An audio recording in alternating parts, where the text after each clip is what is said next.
Okay, so guys, we are starting operations management today. And let me first brief you about this subject. ये subject मेरे नज़र में CMA students को बाकी professionals के मुकाबले स्टैंड आउट कर देता है। क्यों स्टैंड आउट कर देता है? क्योंकि ये सब्जेक्ट बाकी कोई भी एग्जामिनेशन आपको नहीं पढ़ाता है।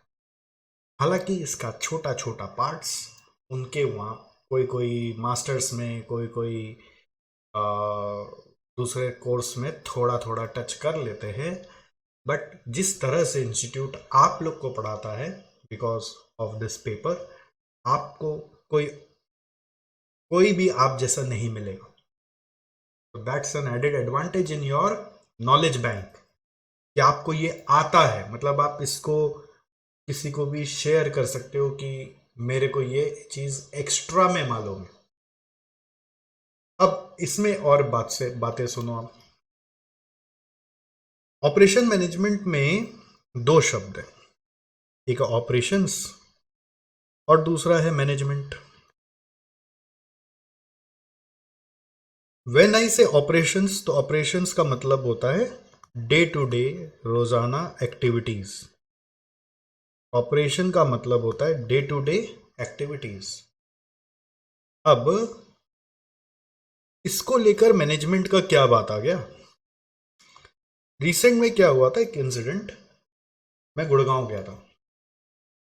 गुड़गांव में एक स्टूडेंट से मिला, सीएमए स्टूडेंट, ठीक है।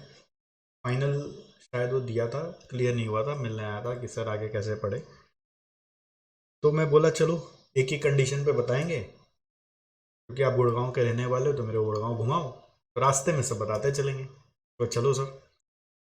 तो रास्ते में बातें करते करते हम लोग लंच करने पहुंचे हल्दीराम। गुड़गांव, दिल्ली, नोएडा में ना हल्दीराम बहुत चलता है, बहुत ज़बरदस्त बिजनेस करता हूँ। तो हल्दीराम में हम लोग लंच करने चले गए। तो अब क्या हुआ, ये सोचो एक हल्दीराम का स्टोर है, समझना, ये हल्दीराम का स्टोर है। हम लोग यहां से घुसे, यहां पर इसका बनाया हुआ है कैश काउंटर, और यहां से लेकर यहां तक बनाया हुआ था अलग अलग काउंटर, जहां पे आदमी लोग खड़ा हुआ है अलग अलग डिशेस को सर्व करने के लिए। सेल्फ सर्विस मॉडल है वहां पर, ठीक है। तो मैं बोला देख, तुम लोग जो सब्जेक्ट पढ़ते हो ना, तुम लोग बस खाली पढ़ने के लिए पढ़ते हो। अब मैं तुम्हें थोड़ा सा रियल वर्ल्ड डेमोन्स्ट्रेशन दिखाता हूँ। डेमोन्स्ट्रेशन क्या है, देखो, ये कैश काउंटर गेट के पास घुस के यहां पे ही लगाया।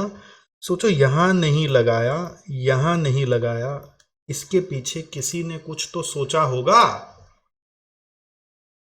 हाँ, तो किसने सोचा कि यहां पे कैश काउंटर होना चाहिए? तो किसी ने तो सोचा।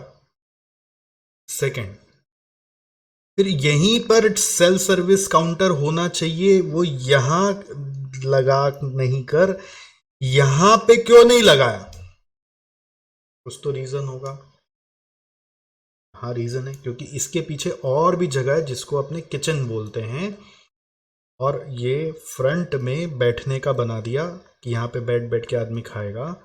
लेकिन यहाँ पर किचन अगर इस तरफ नहीं, जगह ही नहीं है, तो आदमी को इधर किचन करके उधर बैठाने का मतलब नहीं था। तो इसलिए ऐसा सही लगा कि यहाँ किचन करके यहाँ पे उस किचन से सर्विंग होगा, और यहाँ पे बैठ के गेट से घुसते आदमी खाएगा, और आदमी गेट से पास में बैठ के खाएगा और गेट से जल्दी निकल जाएगा।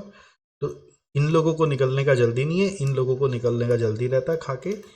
तो it will be easy for them to get in and get out. तो एक एंट्री गेट बना हुआ है, एक एग्जिट गेट बना हुआ है, तो इसलिए यहाँ पे बैठने का बनाया। देखो मैंने क्या क्या समझाया अभी।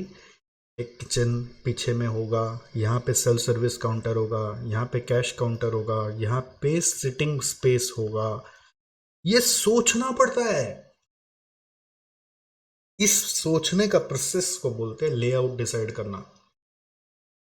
बोले अब इसके अलावा ये भी सोचो कि इस पर्टिकुलर गुड़गांव में यहां पर इस लोकेशन पर हल्दीराम चलेगा कि नहीं चलेगा, इसके पहले यह भी तो सोचना पड़ा होगा। हाँ सर। और हल्दीराम ऐसे तो नहीं है ना हर गली नुक्कड़ पे खुला हुआ है, वहां तो नहीं खुला हुआ था, वहां तो नहीं खुला हुआ था, हम लोग वहां गए वहां तो नहीं था, हम लोग जहां उतरे वहां पे भी नहीं था, यहीं पर था। लोकेशन भी सोचना पड़ता है और उसके बाद अंदर में जाकर ये देखना पड़ता है कि लेआउट क्या होगा। बोले चलो, उस दोस्त को बोला, मतलब उस स्टूडेंट को बोला, चलो काम करते, कुछ ऑर्डर करते। चलिए सर ऑर्डर करते। तो ऑर्डर करने के लिए नॉर्मली कोई जगह जाते तो अपने क्या बोलते, मेनू कार्ड। तो आपको मेनू कार्ड नहीं है, यहाँ कैश काउंटर के पीछे ही बहुत बड़ा मेनू कार्ड लगा रखा है, बस यही मेनू कार्ड पढ़ लो और ऑर्डर कर लो। बोले देखो क्या दिमाग लगाया कि यहीं पे मेनू कार्ड है। बाकी रेस्टोरेंट वाले क्या कर रहे हैं, अलग अलग मेनू कार्ड छपा के टेबल पे रख देते हैं, फिर वो गुम हो जाता है। ठीक है। और जितना आदमी को है ना बैठ के मेनू पढ़ने का समय दे दो, वो उतना ज्यादा समय लगाता है। मेनू लेके बैठ जाएगा, बैठ के सोचता रहेगा क्या करे क्या करे क्या करे क्या करे, फिर आदमी आएगा, फिर रुको सोच रहा है, बैठा बैठा मेरा एसी खा रहा है, मेरा जगह रोक रहा है, मेरा नया आदमी नहीं आ पा रहा है। लोगों ने दिमाग क्या लगाया कि कैश काउंटर के पीछे मेनू कार्ड, आओ खड़ा हो, आओ खड़ा हो, लाइन लगाओ, तब तक डिसाइड कर लो क्या खाना है, नहीं तो डिसाइड करके आओ, बिल कटाओ, फिर सामान लो। हाँ सर, ऐसे तो सोचा ही नहीं सर, हम लोग तो आते थे हर बार हल्दीराम और देखते थे बस यहाँ से ऑर्डर, और ऑर्डर लेकर बस खा के निकल जाते थे। इस तरह से भी सोचा जा सकता है, बिल्कुल। ये मेनू कार्ड यहाँ पे डाल दिया, क्योंकि मेनू कार्ड यहाँ देने से टाइम ज़्यादा लगता है। यहाँ पर वेटर घूमेगा नहीं आपको सर्व करने के लिए, यहाँ पर आपको जाकर ऑर्डर लेना पड़ेगा। ठीक है। अब यहाँ पे तो हम लाइन लगा के पेमेंट कर रहे हैं, लाइन लगाया, पेमेंट किया, मेनू कार्ड देख के ऑर्डर किया। तो फिर हमने ऑर्डर कर दिया था, क्या ऑर्डर किया था, पाव भाजी, और ऑर्डर किया था फ्राइड राइस और चिली पनीर। सुन के आपके मुंह में पानी आ रहा होगा, लेकिन कंट्रोल करिए। ठीक है। ये ऑर्डर किया था, ये सत्य घटना बता रहे हैं आपको। तो चलो अब ऑर्डर के लिए वो काउंटर पे चलते हैं। तो काउंटर पे गया। अब काउंटर पे क्या होता है ना, यहाँ पे इतना स्पेस नहीं था। अगर यहाँ पे लाइन लग रहा है तो यहाँ पे भी लाइन लगाने से पूरा जाम हो जाएगा। इसलिए जैसे ही हमने काउंटर पे स्लिप दिया तो ये बोला कि सर ये वाला आइटम आप यहाँ ले लीजिए और दूसरा वाला आइटम आप इस काउंटर पे चले जाइए। बोले देखो ये इसी चीज को सर्व करेगा, ये इसी चीज को सर्व करेगा, इसको भी लेके तो सोचना पड़ा। यहां पे किचन का एक डिवीजन है जहां पर ये इसको बनवा के सर्व करता है, यहाँ पे किचन का दूसरा डिवीजन है जो ये इसको बनवा के सर्व करता है। एक पाव भाजी का सर्विसिंग होता है यहाँ पे, एक यहाँ पे चाइनीज आइटम का सर्विसिंग होता है, फ्राइड राइस और चिली पनीर का। तो ये बोला यहाँ से यहाँ चल जाइए। तो क्या होता है, ये कस्टमर को हम लोग बोलते हैं कि आप इस डिपार्टमेंट से उस डिपार्टमेंट में चले जाइए, या फिर आप ये डिपार्टमेंट और वो डिपार्टमेंट अलग अलग काम करता है, आप पहले इस पे चल जाइए फिर उस पे चल जाइए। ये लेआउट का ही पार्ट है, लेआउट में एक हिस्सा होता है ऐसे। अब उसके बाद ये मेरे को क्या बोलता है कि सर 10 मिनट बाद आइए, 10 मिनट बाद। ये क्या बोलता है, 10 मिनट बाद आइए। समझ में आया मैं क्या बोल रहा हूं। और यहां पे गए तो बोले सर आप 15 मिनट बाद आइए। जाके बैठिए, 10 मिनट बाद, ये बोलता है 15 मिनट बाद। तो मैंने उस स्टूडेंट को समझाया, देख ये यहां पे बोल रहा है 10 मिनट बाद, ये यहां पे बोला 15 मिनट बाद। 5 मिनट नहीं बोला, 8 मिनट नहीं बोला, 12 मिनट नहीं बोला, 10 और 15 बोला, और दोनों अलग अलग बोला। समझ में आया। क्वेश्चन आता है कि ये क्यों बोला 10 मिनट। मतलब अगर हम कस्टमर को बताएंगे नहीं ना कितना देर रुकना है, तो वो बहुत परेशान हो जाता है, उसको लगता है कि हम गलत जगह फंस गए। अगर हम बता देते हैं ना तो वो उतना देर धैर्य रखता है, वेट करता है, और कोशिश करते हैं कि थोड़ा सा ज़्यादा बताते हैं और पहले दे देते हैं, जिससे कि उसको मजा आता है। वो 10 मिनट का माइंड सोच के रखा हुआ है, अगर 8 मिनट में आ गया तो लगेगा वाह वाह बढ़िया है भाई, 10 मिनट बोला 8 मिनट में दे दिया। तो इसको ट्रेनिंग दिया गया है कि कोई भी कस्टमर आएगा तो उसको किस हिसाब से कितना देर होल्ड कराना है, क्या बोलना है, समझ गए। तो ये एक पार्ट होता है, इसको हम लोग बोलते हैं क्यूइंग। क्यू, क्यू मतलब होता है लाइन, लाइन का वेटिंग टाइम कितना होगा, वो क्यूइंग मत में उसको यहां पे खड़ा रखना है कि उसको बोलना है जाके बैठिए, ये सब क्यू मैनेजमेंट का पार्ट होता है। उस क्यू में बताना पड़ता है कस्टमर को कि कितना देर का वेटिंग है। अगर वो एक्सपेक्टेशन सेट नहीं करते तो कस्टमर डिसअपॉइंट हो जाता है और निकल जाता है, बोलता है बकवास, हल्दीराम में कभी कदम मत रखना, कितने देर वेट कराएगा कोई ठीक नहीं, आना चाहे जो भी हो उसका। कस्टमर इरिटेट हो जाता है। तो देखो ये क्यूइंग यहाँ पे दिख रहा है। हाँ सर, ये तो हमने सोचा ही नहीं कि वो 10 मिनट क्यों बोलता है, 15 मिनट क्यों बोलता है, हम तो सोच रहे 10 मिनट बोल रहा है तो वेट कर लेते हैं। मतलब ये किसी ने तो उनको ट्रेनिंग दिया ना कि 10 मिनट बोलना या 15 मिनट बोलना। तब क्वेश्चन आता है कि वो 10 मिनट क्यों बोल रहा है, चलो उससे पूछते हैं, भैया 10 मिनट क्यों, 5 मिनट क्यों नहीं। बोले चलो पूछते हैं। मतलब सर वो एक्चुअली इसके पहले भी 2 ऑर्डर है ना, वो बन रहा है, तो आपका तीसरा नंबर है, तो तीसरा नंबर का ऑर्डर कंप्लीट करने में इतना टाइम तो लगेगा ही ना सर, 2-3 मिनट तो एक एक ऑर्डर के लिए दीजिए। हाँ ये बात तो सही है। तो फोर्थ पॉइंट आ गया शेड्यूलिंग। शेड्यूलिंग मतलब होता है कि आप पहले किसको बनाओगे, उसके बाद किसको बनाओगे। इसको एक और वर्ड के साथ जोड़ते, सीक्वेंसिंग। शेड्यूलिंग और सीक्वेंसिंग कैसे करोगे, सोचो। हाँ सर, ये भी हमने सोचा नहीं कि अंदर में और ऑर्डर्स होंगे। हाँ बस हम लोगों को लगता है कि हाँ बना रहा है, बट हमने ये नहीं सोचा कि इसके पास 3 ऑर्डर है कि 4 ऑर्डर है। ये भी एक प्रोसेस है जो उसके अंदर चल रहा है। बोले चलो अब 10-15 मिनट वो वेट करने बोल रहा है, तब तक अपने बैठते नहीं है, अपने थोड़ा सा राउंड मारते हैं। बोला चलिए सर राउंड मारते हैं। तो मैं बोला देख यहाँ पर इस किचन में देख कितना आदमी अंदर में काम कर रहा है, 1 आदमी। इस किचन में कितना आदमी काम कर रहे हैं, 2 आदमी।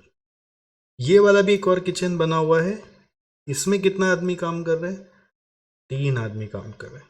इसमें कितना आदमी काम कर रहे हैं सर, 1 आदमी काम कर रहा है। बोल रहे देख इसमें 1 है, इसमें 2 है, इसमें 3 है, इसमें 1 है, सब में इक्वल क्यों नहीं काम कर रहा है, सब में 3-3 आदमी क्यों नहीं है। एक बार फिर से देख के आते, वो घुमा के दिखा के लाया, इसमें 1 आदमी, इसमें 2 आदमी, इसमें 3 आदमी, इसमें 1 आदमी। तो ये अलग अलग क्यों है,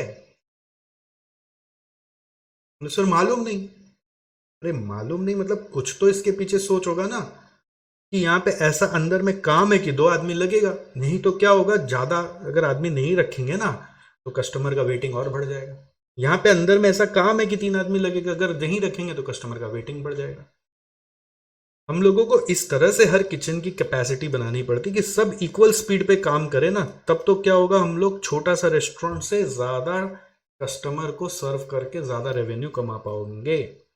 हाँ सर, ये कॉन्सेप्ट आप लोग को पढ़ाया जाता है in the name of line balancing. Line balancing मतलब होता है कि अलग अलग जो काम करने वाले लोग हैं उनमें कैपेसिटी को बैलेंस करना। नॉर्मली लाइन बैलेंसिंग एक कॉन्सेप्ट है जिसमें हम लोग यूज करते हैं तब जब हम लोग हर एक काम को इंटरकनेक्टेड वे में करते हैं।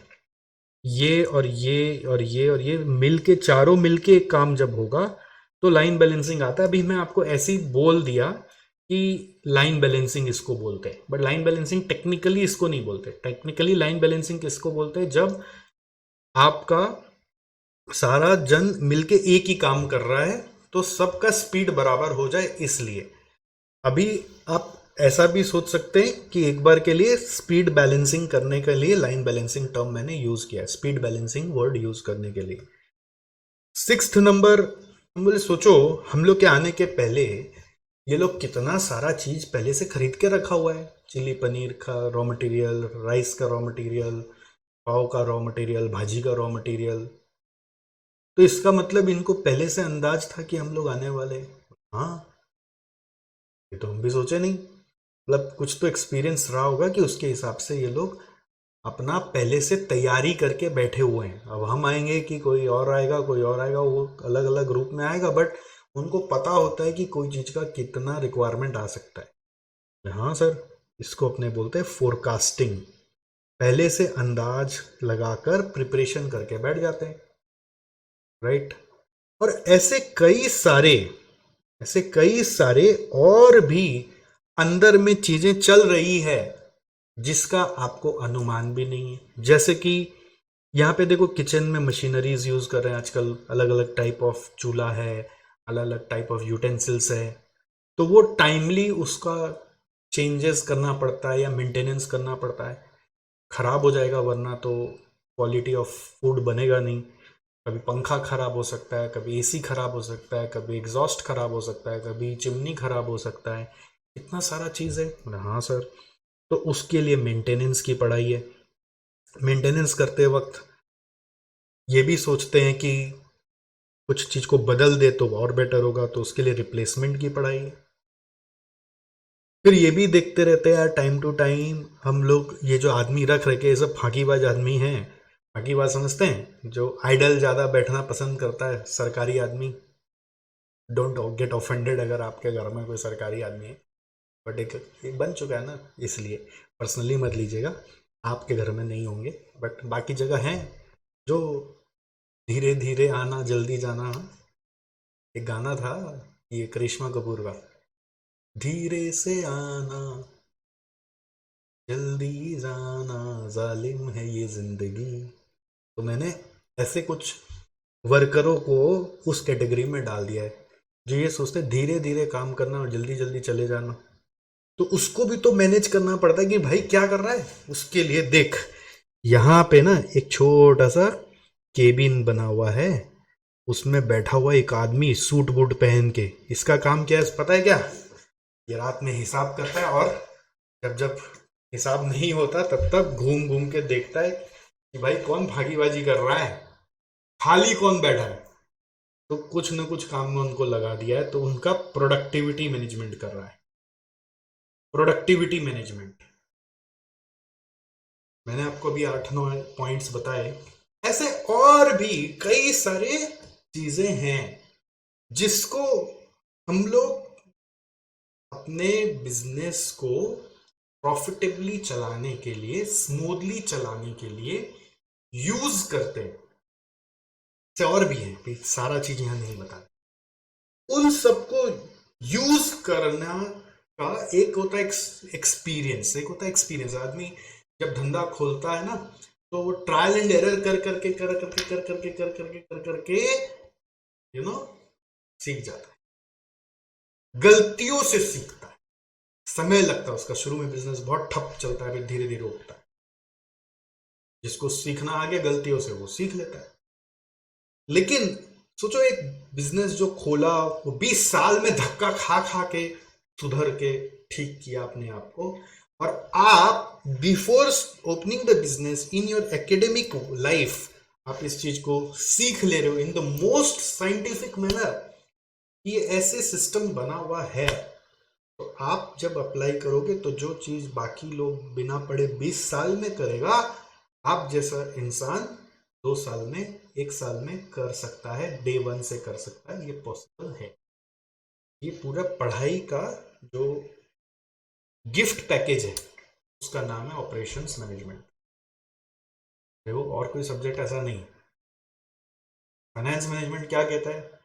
इस पूरा को करने के लिए फाइनेंस इक्विटी से लाना है कि डेट से लाना है कि प्रेफरेंस शेयर से लाना है, और क्या कॉस्ट पे लाना है, फिर इससे ओवरऑल प्रॉफिट क्या आएगा, उस पर फोकस कर रहा है।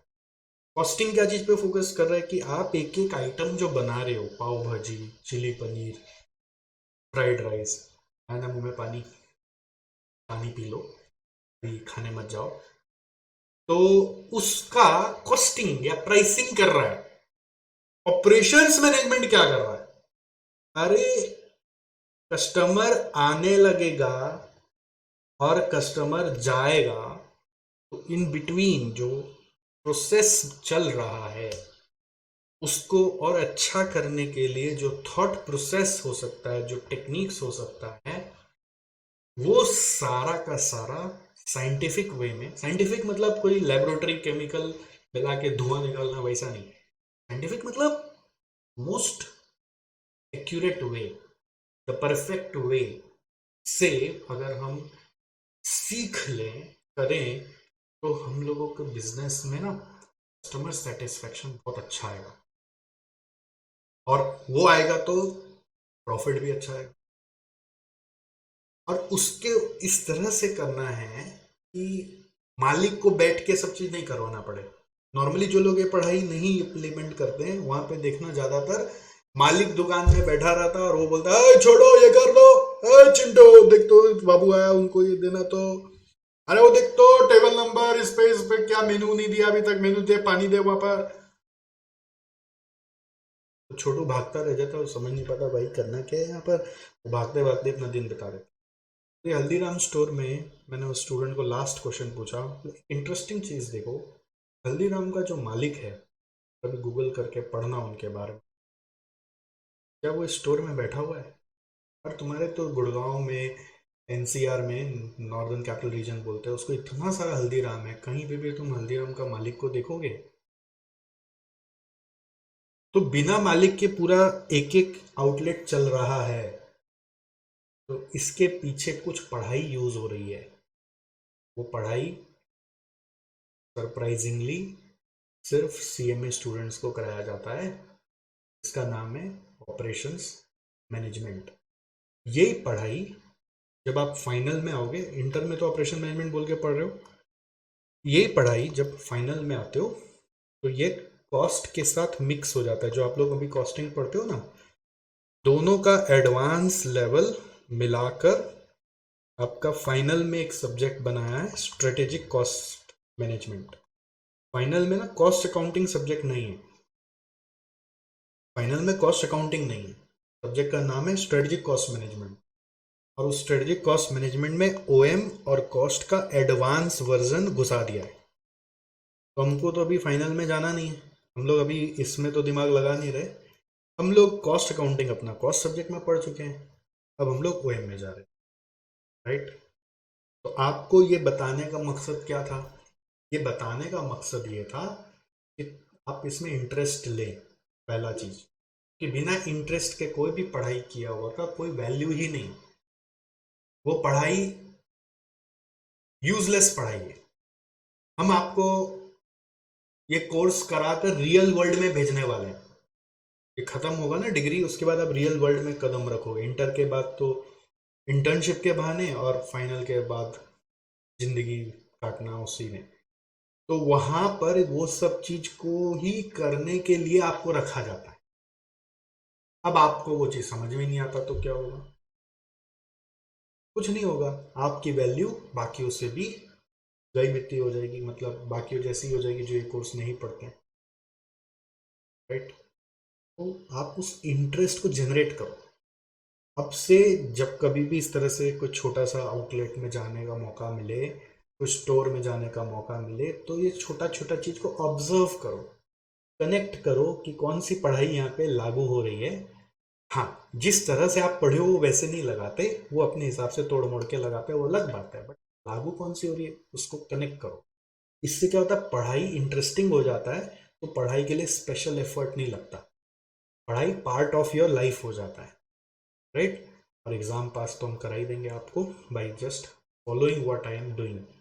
मैं जो भी आपको कराऊंगा इंटरेस्टिंग वे से कराऊंगा, हंसी मजाक में कराऊंगा, इतने मजे से कराऊंगा कि आपको हर दिन मन करेगा कि आज ओएम का एक क्लास और कर लेते हैं, ठीक है, ऐसा होगा आपके साथ। बट उसके साथ सबसे ज्यादा जरूरी है वो इंटरेस्ट को जनरेट करना, ठीक है। और वो इंटरेस्ट देखने से आएगा, एक पर्सपेक्टिव क्रिएट करेंगे तो आएगा। तो this is what your subject is about. OM के साथ as you know SM subject exam में आता है, ओएम एंड एसएम मिला के है, ठीक है। और हाँ, ये ओ एम एस एम दोनों मिला के एडवांस है, ठीक है, जो मैं यहाँ पे बोल रहा था ना, OMSM दोनों मिला के एडवांस होकर यहाँ पे जा रहे हैं स्ट्रेटेजी कॉस्ट। आपका सब्जेक्ट OMSM है। इंस्टीट्यूट मैट यदि आप रेफर करोगे तो OMSM का आपको सेग्रीगेशन बताया हुआ इंस्टीट्यूट से 60 और 40% है, ठीक है। और इस पेपर में जो SM में भी क्वेश्चन आते हैं ना, बहुत स्ट्रेट फॉरवर्ड क्वेश्चन आते हैं, ठीक है, नॉर्मली। तो आप आराम से इस पेपर में ना 80 प्लस का टारगेट कर सकते हो, 80 प्लस टारगेट, इवन दो इस पेपर में SM 40% थ्योरी है और OM का थ्योरी प्रैक्टिकल का रेशियो क्या है वो मैं आपको अभी समझाऊंगा।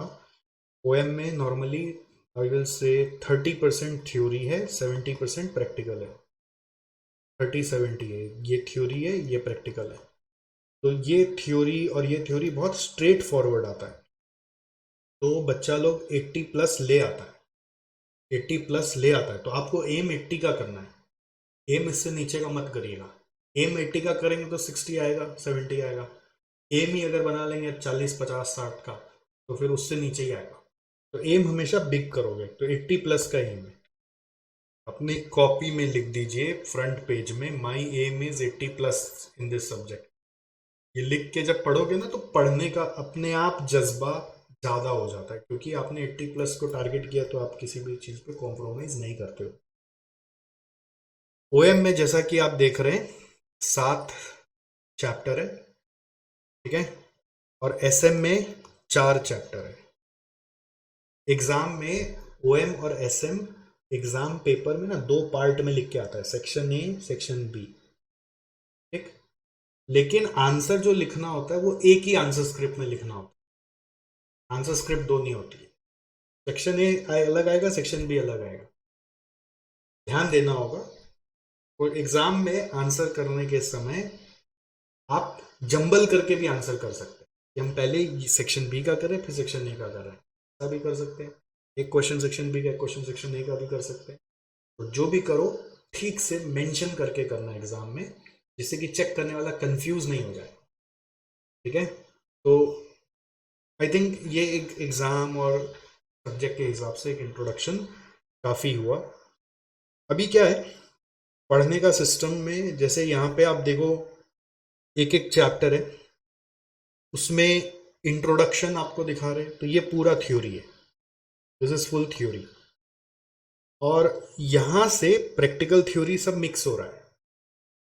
इसमें ये वाला जो चैप्टर है इसमें काफ़ी सारा प्रैक्टिकल्स है, थ्योरी तो है ही, काफ़ी सारा प्रैक्टिकल भी है।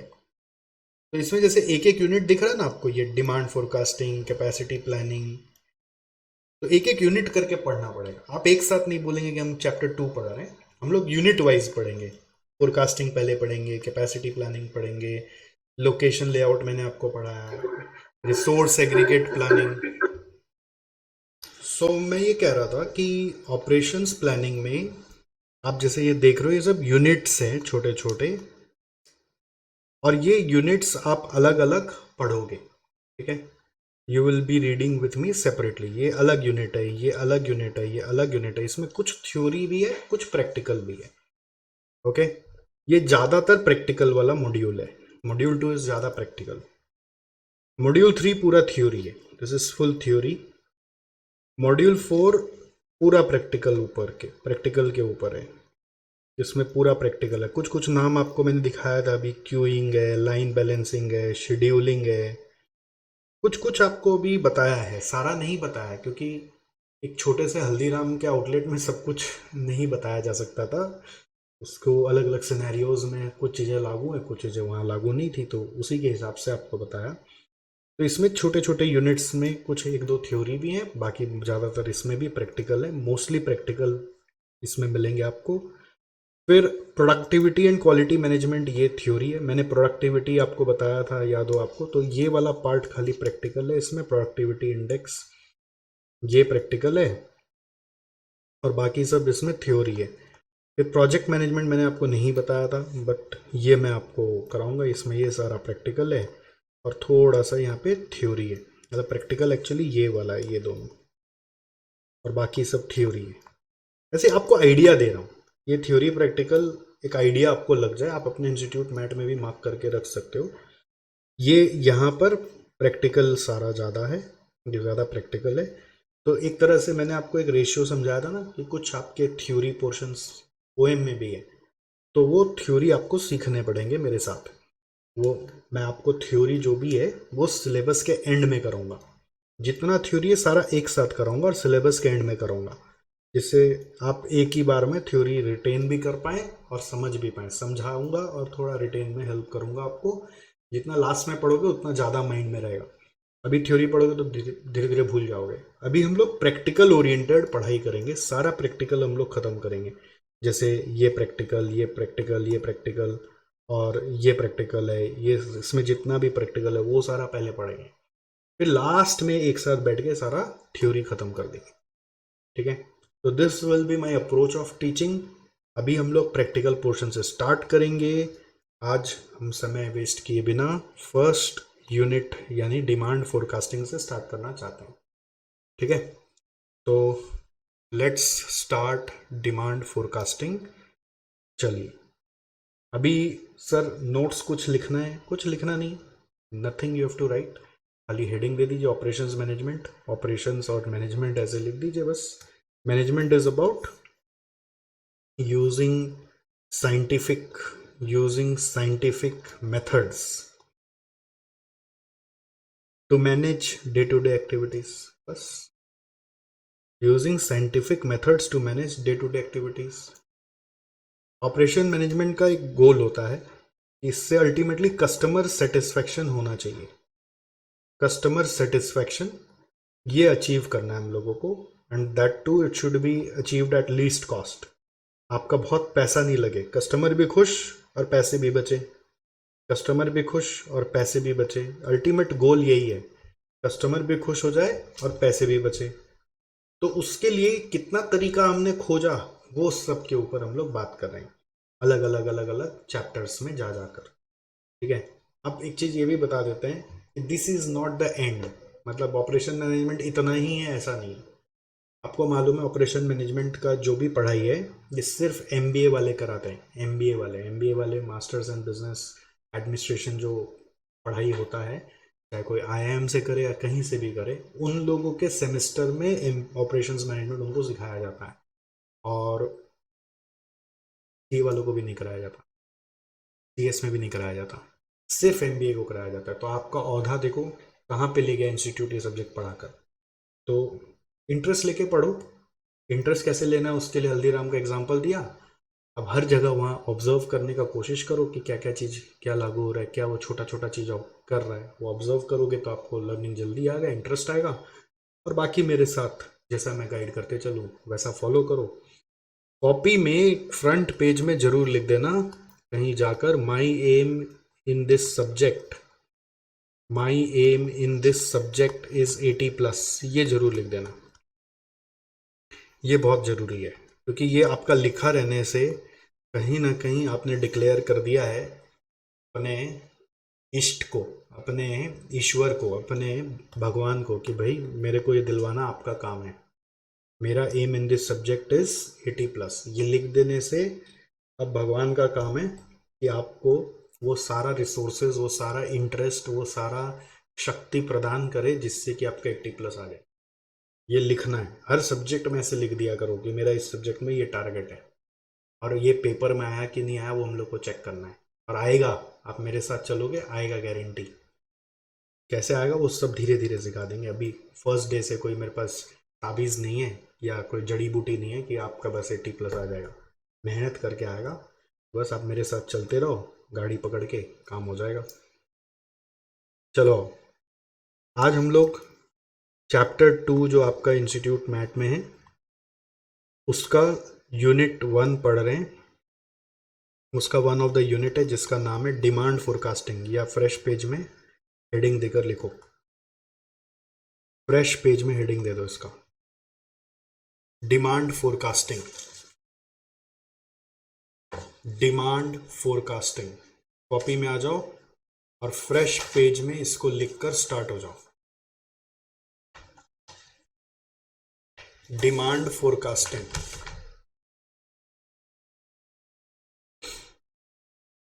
इसमें सबसे पहले हम लोग को समझना है पॉइंट नंबर 1, फोरकास्टिंग का मीनिंग क्या है?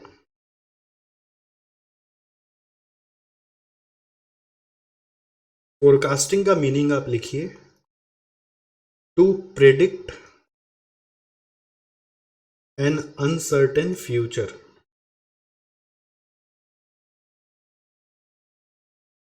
इवेंट, कुछ भविष्य में अनसर्टेन होने वाला है बट फिर भी उसका अनुमान लगा रहे हैं, that is called as forecasting. ठीक है, तो एक बिजनेस जब होता है ना, तो उस बिजनेस के एंगल से सारा चीज सोचना स्टार्ट करो। देखो, आज तक अपनी जिंदगी के बारे में सोचते थे, उसी से फुर्सत नहीं है। अब जब ये सब कोर्स करते हो, ये कोर्स की वैल्यू किस किस तरह से है? देखो, रियल वर्ल्ड में हम लोगों को पैसे कमाने हैं, ठीक है, क्या करने हैं? पैसे कमाने हैं, इंडिपेंडेंट बनाना है अपने आप को। पैसे कमाने हैं, अपने आप को इंडिपेंडेंट बनाना है। पैसे कमाने लगोगे तो इंडिपेंडेंट बन जाओगे। यही हमारा पढ़ाई का मकसद होता है। पेरेंट्स से पूछ लेना अपने, वो आपको एकदम यही बताएंगे, हाँ यही मकसद है, इसलिए तुमको पढ़ा रहे हैं कि तुम अपने आप को इंडिपेंडेंट बनाओ, सेल्फ एबल बनाओ। क्योंकि पेरेंट्स एक लिमिटेड लाइफ तक अपने साथ रहेंगे, उसके बाद की जिंदगी हम कैसे काटेंगे? उसके लिए इंडिपेंडेंट बनना पड़ेगा, और इंडिपेंडेंट बनने के लिए पैसे कमाने पड़ेंगे। पैसे कमाने का साइंस बोलता है कि तुम्हें किसी और की जिंदगी में वैल्यू ऐड करना पड़ेगा। अपनी जिंदगी में अपनी जिंदगी में इंडिपेंडेंट बनने के लिए किसी और की जिंदगी में फायदा देना पड़ेगा, तब ना सामने वाला उस फायदे के लिए आपको पैसे देगा। You need to add value, इसको बोलते हैं add value. What you have to do? You have to add value. मेरे साथ बोलते रहा करो, what you have to do? You have to add value. किसके किसके जिंदगी में? In others life.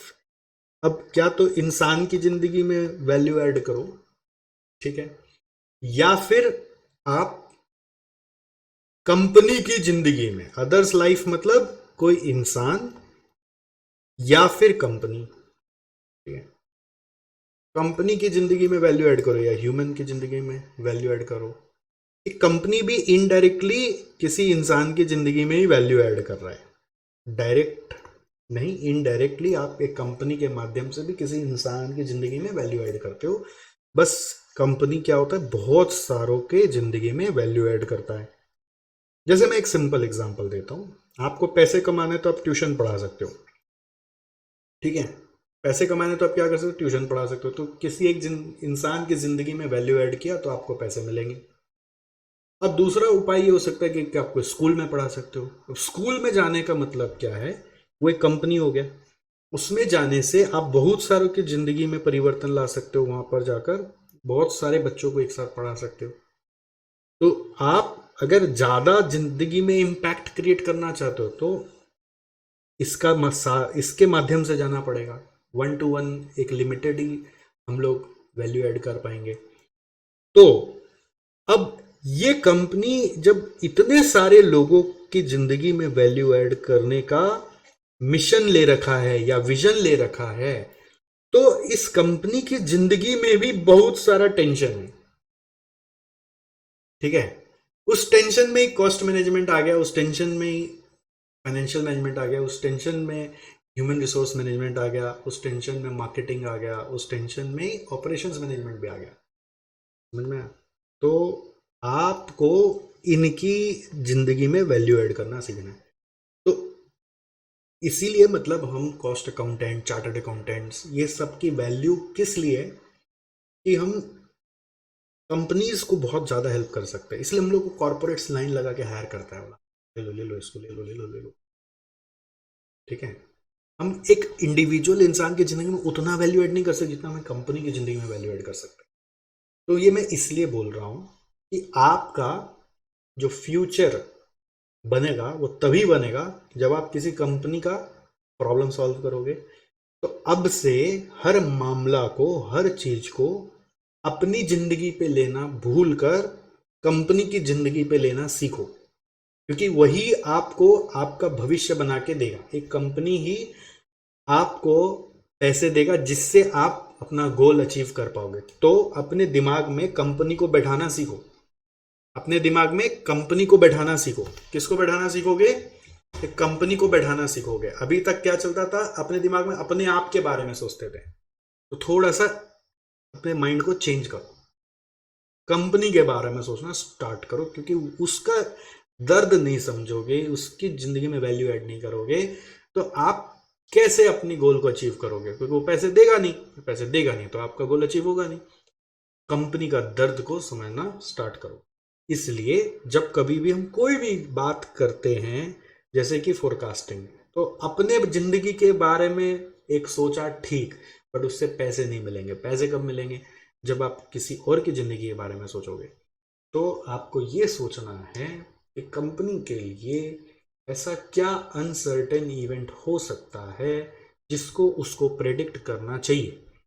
उसमें से एक सिंपल, आपका नाम में ही एक नाम छुपा दिया है, वो है डिमांड। एक एग्जाम्पल है, demand is one of the thing. ऐसा नहीं कि इट इज सिर्फ द ओनली थिंग जिसको फोरकास्ट करना होता है। हर कंपनी का एक अलग रिक्वायरमेंट है भाई साहब, बट डिमांड है ना, यूनिवर्सल चीज है। What is demand? Demand is a universal thing. ये तो हर एक के साथ है। डिमांड अपने हाथ में नहीं है ना। अपने हाथ में क्या? प्रोडक्ट है, अपने हाथ में सर्विस है, अपने हाथ में उसका कॉस्ट है, उसका प्राइस है। पर डिमांड यानी कस्टमर अपने हाथ में नहीं। कस्टमर मेरे पास आ भी सकता है, नहीं भी आ सकता है, इधर भी जा सकता है, उधर भी जा सकता है। पुराना हमारे यहाँ आएगा कि नहीं आएगा, नया हमारे यहाँ आएगा कि नहीं आएगा, ये हमारे हाथ में नहीं है। तो मैंने वो जो हल्दीराम का एग्जांपल दिया था, मैंने बोला था ना, देखो हमारे आने से पहले वो कितना रॉ मटेरियल्स खरीद के तैयारी करके रखे हुए हैं, बन खरीद के रखे हुए हैं, यहाँ पर पनीर खरीद के रखा हुआ है, राइस खरीद के रखा हुआ है, रेडी करके रखा हुआ है। तो उन्होंने वो कैसे किया? उन्होंने अपना कस्टमर्स का डिमांड का फोरकास्ट लगाया। अनसर्टेन है, बट फिर भी तैयारी करके रखना पड़ेगा। अगर हम तैयारी करके नहीं रखेंगे तो जो काम 10 मिनट 15 मिनट में कस्टमर को बोले ना करके दे देंगे, वो लग जाएगा 3 घंटा 4 घंटा। कस्टमर आया, बोला अरे भाई क्या बोला? चिली पनीर। तो भगाओ एक आदमी को, बाजार से जाके जल्दी से पनीर लेकर आ भाई। तो कस्टमर को क्या बोलना पड़ेगा? ये आधा घंटा रुकिए, 1 घंटा रुकिए। अरे बाप रे बाप, ये क्या सिस्टम बना रखा है भाई? कस्टमर तो भाग जाएगा। तो कस्टमर क्या बोलेगा? पहले से तैयारी करके क्यों नहीं रखा? तो वहां का मैनेजर बोलता है तो आप पहले से बता कर रखे थे क्या यहाँ आने वाले हैं? हमको फोन किए थे क्या? ये तो गजब बात है। तो धंधा ऐसे नहीं चलता कि हम उसको बता के रखेंगे तो तैयारी करके रखेगा। तो धंधा कैसे चलता है?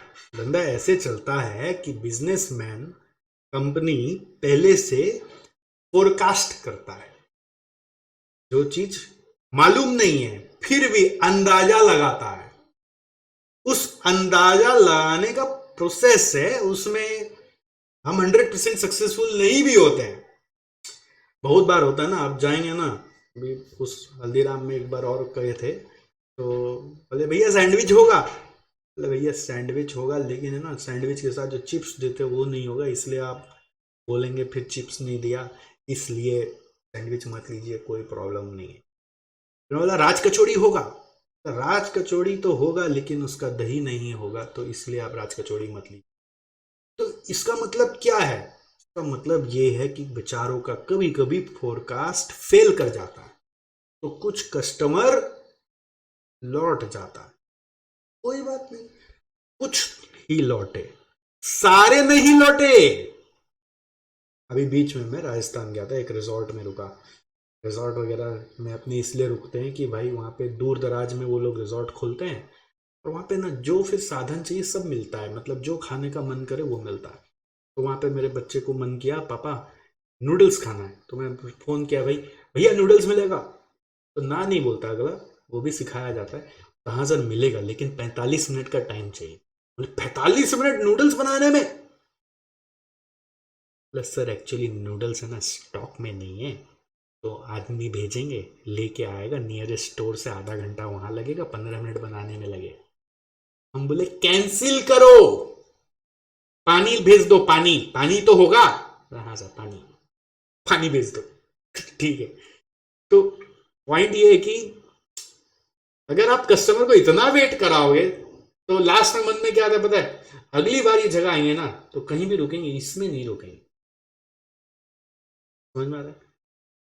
अब उसके वहां पे मिसिंग क्या था, उसके वहां पे मिसिंग था फोरकास्टिंग। ठीक है, अब हल्दीराम क्यों चलता है, क्योंकि वो लोग ये फोरकास्टिंग अच्छे से कर पाते हैं, ये फोरकास्टिंग अच्छे से कर पाता है, उसी के हिसाब से वो पहले से आपका तैयारी करके रखता है। आइए, हाँ 10 मिनट 5 मिनट, ये फोरकास्टिंग का मजा है। ये परफेक्ट नहीं होगा, बट जितना आप पढ़ाई करके करेंगे उतना एक्यूरेट होगा। आपको पता है ये सब कंपनी लोग कैसे चलाता है, आजकल का जमाना हो गया सॉफ्टवेयर का जमाना, तो उनके पास इतना रोज का बिक्री का डेटा आते रहता है अलग अलग लोकेशन पे, तो उनका सॉफ्टवेयर प्रेडिक्ट करके बता देता है कि आज है ना इतना प्लेट चिली पनीर का तैयारी रखो, इतना प्लेट पाव भाजी का तैयारी रखो, इतना छोला भटूरे का तैयारी रखो, सॉफ्टवेयर से पता चल जाता है। मजा हम लोग को और आ जाता जब हम लोगों को ना सॉफ्टवेयर यूज करना इंस्टीट्यूट सिखाता हुआ, क्या मजा, इंस्टीट्यूट से सॉफ्टवेयर सीखने मिल जाता कसम से। बट चलो, इंस्टीट्यूट जानता है भाई इंडिया है भी, उतने हम लोग एडवांस नहीं है, तो सॉफ्टवेयर्स कभी और आप रियल वर्ल्ड में जाके सीख लेना। अभी मैनुअल सीख लो कि भाई साहब ये कैसे सॉफ्टवेयर में अंदर में क्या वर्किंग चल रहा है, का मैनुअल सीख लो थोड़ा थोड़ा करके, जहां से पढ़ाई दुनिया में शुरू हुआ तो वहां से सीख लो। तो वो आया फोरकास्टिंग। ये फोरकास्टिंग जिस कंपनी ने यूज कर लिया ढंग से, वो कंपनी तर गया, तर तर मतलब परम्पार हो गया। हाँ, एक कंपनी है एशियन पेंट्स, इसका नाम सुना होगा आपने। आप सोचिए, आप लोग घर का पेंट कराने कब मन बनाएंगे आप ही जानते हैं, और उसके हिसाब से आप नियरेस्ट स्टोर में जाके पूछेंगे भैया ये वाला रंग मिलेगा, अब आपको कौन सा रंग पसंद आएगा ये आप ही जानते हैं। नियरेस्ट स्टोर में जाते हैं जहां रंग मिलता है, वो बोलता है हाँ हाँ मिलेगा मिलेगा आओ, देते हैं आओ, वो बैठा लेता है। तो कितना देर लगेगा, 15 मिनट, रंग दे देगा आपको, जाओ घर पे करा लो।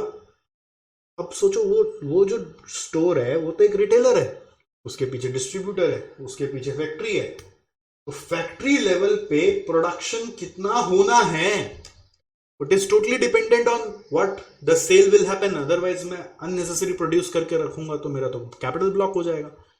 तो factories over the years predict करके रखा हुआ है किस लोकेशन में किस तरह का रंग का कितना क्वांटिटी का डिमांड आ सकता है, उसके हिसाब से फैक्ट्री प्रोड्यूस करके डिस्ट्रीब्यूटर को पहुंचा दिया है, डिस्ट्रीब्यूटर उसके हिसाब से रिटेलर को पहुंचा दिया है, तब जाकर आप गए अपना जिस दिन आपका मन बना उस दिन रिटेलर के पास गए, बोले हाँ है, दे दिया। वाह, ये पीछे इसके वर्क क्या कर रहा है, इसके पीछे वर्क कर रहा है फोरकास्टिंग। एशियन पेंट्स ने ऐसा एक टेक्नोलॉजी लगाया हुआ है कि हर 2.5 घंटे का फोरकास्ट है उसके पास, हर 2.5 घंटे का। इतना बड़ा फैक्ट्री ऑल इंडिया लेवल पे चल रहा है, हर 2.5 घंटे का फोरकास्ट कर रहा है कि अगला 2.5 घंटा में क्या सेल आएगा। रियल वर्ल्ड में जाओगे ना हक्के बक्के रह जाओगे देख के। पॉइंट है कि वहां पे इतना बुद्धि लगाया किसने, एशियन पेंट का मालिक बैठ के सोचता है नहीं, आप जैसे लोग, आप जैसे कॉस्ट अकाउंटेंट एमबीए जो ये पढ़ाई पढ़े हुए हैं, इसके एक्सपर्ट्स होते हैं ना, वो लोग लगाए। इंजीनियर लोग भी पढ़ते हैं सब पढ़ाई। ये है forecasting. It's like something is better than nothing, let's be prepared. और जो नहीं करता फोरकास्टिंग उसका दुकान में कभी इतना माल बच जाएगा कि वो फेंकेगा, और कभी कस्टमर आएगा तो लौट लौट के ही जाएगा। कभी आ रहा कस्टमर इतना आ गया, वो बोलेगा इतना आज कस्टमर आ गया क्या बोले, और कभी देखेगा कोई कस्टमर ही नहीं आया, क्योंकि वो फोरकास्टिंग नहीं करता है। ये सब में नॉर्मली सोचो छोटे मोटे जो बिजनेसमैन होते हैं वो बहुत सफर करते हैं, क्योंकि उनको उतना आइडिया ही नहीं होता है सब पढ़ाई का, ये सफर अ लॉट। बट बड़े बिजनेसमैन सफर करने का रिस्क नहीं ले सकते, क्योंकि उनका एक सफरिंग मतलब बहुत बड़ा लॉस, धंधा बंद हो जाएगा, दिवालिया हो जाएगा। तो इसलिए वो लोग को ये पढ़ाई मजबूरन यूज करना ही है। अब आप ये पढ़ाई सुन लेंगे मेरे से और कल जाके बोलेंगे पापा को, पापा क्या कर रहे हो आप अपने बिजनेस में, अभी तक आपने कभी फोरकास्टिंग नाम का साइंस को यूज किया है, इसीलिए आपको लॉस होता है और आप मेरे मनपसंद का सामान नहीं दिला पाते। पापा बोलेंगे चल जाके पढ़ाई कर, दिमाग मत खा। क्यों? क्योंकि उनके लिए ये चीज और डिफिकल्ट हो सकता है अभी, क्योंकि अकेला आदमी कितना और संभालेगा। आप उनको हेल्प करना चाहते हो तो उनका डेटा पहले कलेक्ट करके आप पहले खुद सीख लो और करके दिखाओ, तब उनको विश्वास आएगा। उनको खाली ज्ञान नहीं पिलाने का है, ठीक है, करके दिखाने का, तब उनको थोड़ा थोड़ा विश्वास आएगा कि मेरा बेटा कुछ पढ़ के मेरे को भी हेल्प कर रहा है। बट अभी के लिए ये फोरकास्टिंग का एसेंस आपको मिल गया, राइट। तो हर चीज, मैं जो भी चीज बताऊंगा, जो भी यूनिट लिखूंगा, आपको हमेशा इसके एंगल में जाके सोचना है कि कंपनी को इससे जरूर फायदा होता है, तभी हम लोग को पढ़ाया जा रहा है। हम लोग को नहीं पढ़ाया जाता। हम लोग को इंसानी जिंदगी में वैल्यू कैसे ऐड करना है वो पढ़ाई नहीं पढ़ रहे। हम लोग पढ़ाई पढ़ रहे हैं कि कैसे कंपनी की जिंदगी में वैल्यू ऐड हो, right. Forecasting definitely value add करता है, इसलिए पढ़ाई पढ़ाया जाता है। वैसे डिमांड एक एग्जाम्पल है। दूसरा मान लो फॉर एग्जाम्पल ये डिमांड लोकल भी होता है, एक्सपोर्ट वाला भी होता है, वो हो सकता है। और प्रॉफिट भी हो सकता है। मशीन से ना कई बार आउटपुट भी भगवान भरोसे निकलता है। कोई मशीन इतना कॉम्प्लेक्स है ना कि आप प्रेडिक्ट नहीं कर पाते कि कितना इनपुट से कितना आउटपुट आ सकता है, तो वो भी फोरकास्ट करना पड़ता है। कुछ भी हो सकता है, देखो ये डिपेंड करता है सिचुएशन टू सिचुएशन। हम लोग वर्ड डिमांड फिक्स कर लिए एक बार, डिमांड सबके लिए यूनिवर्सल है, ठीक है। तो आपने आई होप खाली इतना लिखा है, ये आपको लिखना है फोरकास्टिंग। अब सेकेंड स्टेप में चलो, सेकेंड पॉइंट लिखो, techniques of forecasting.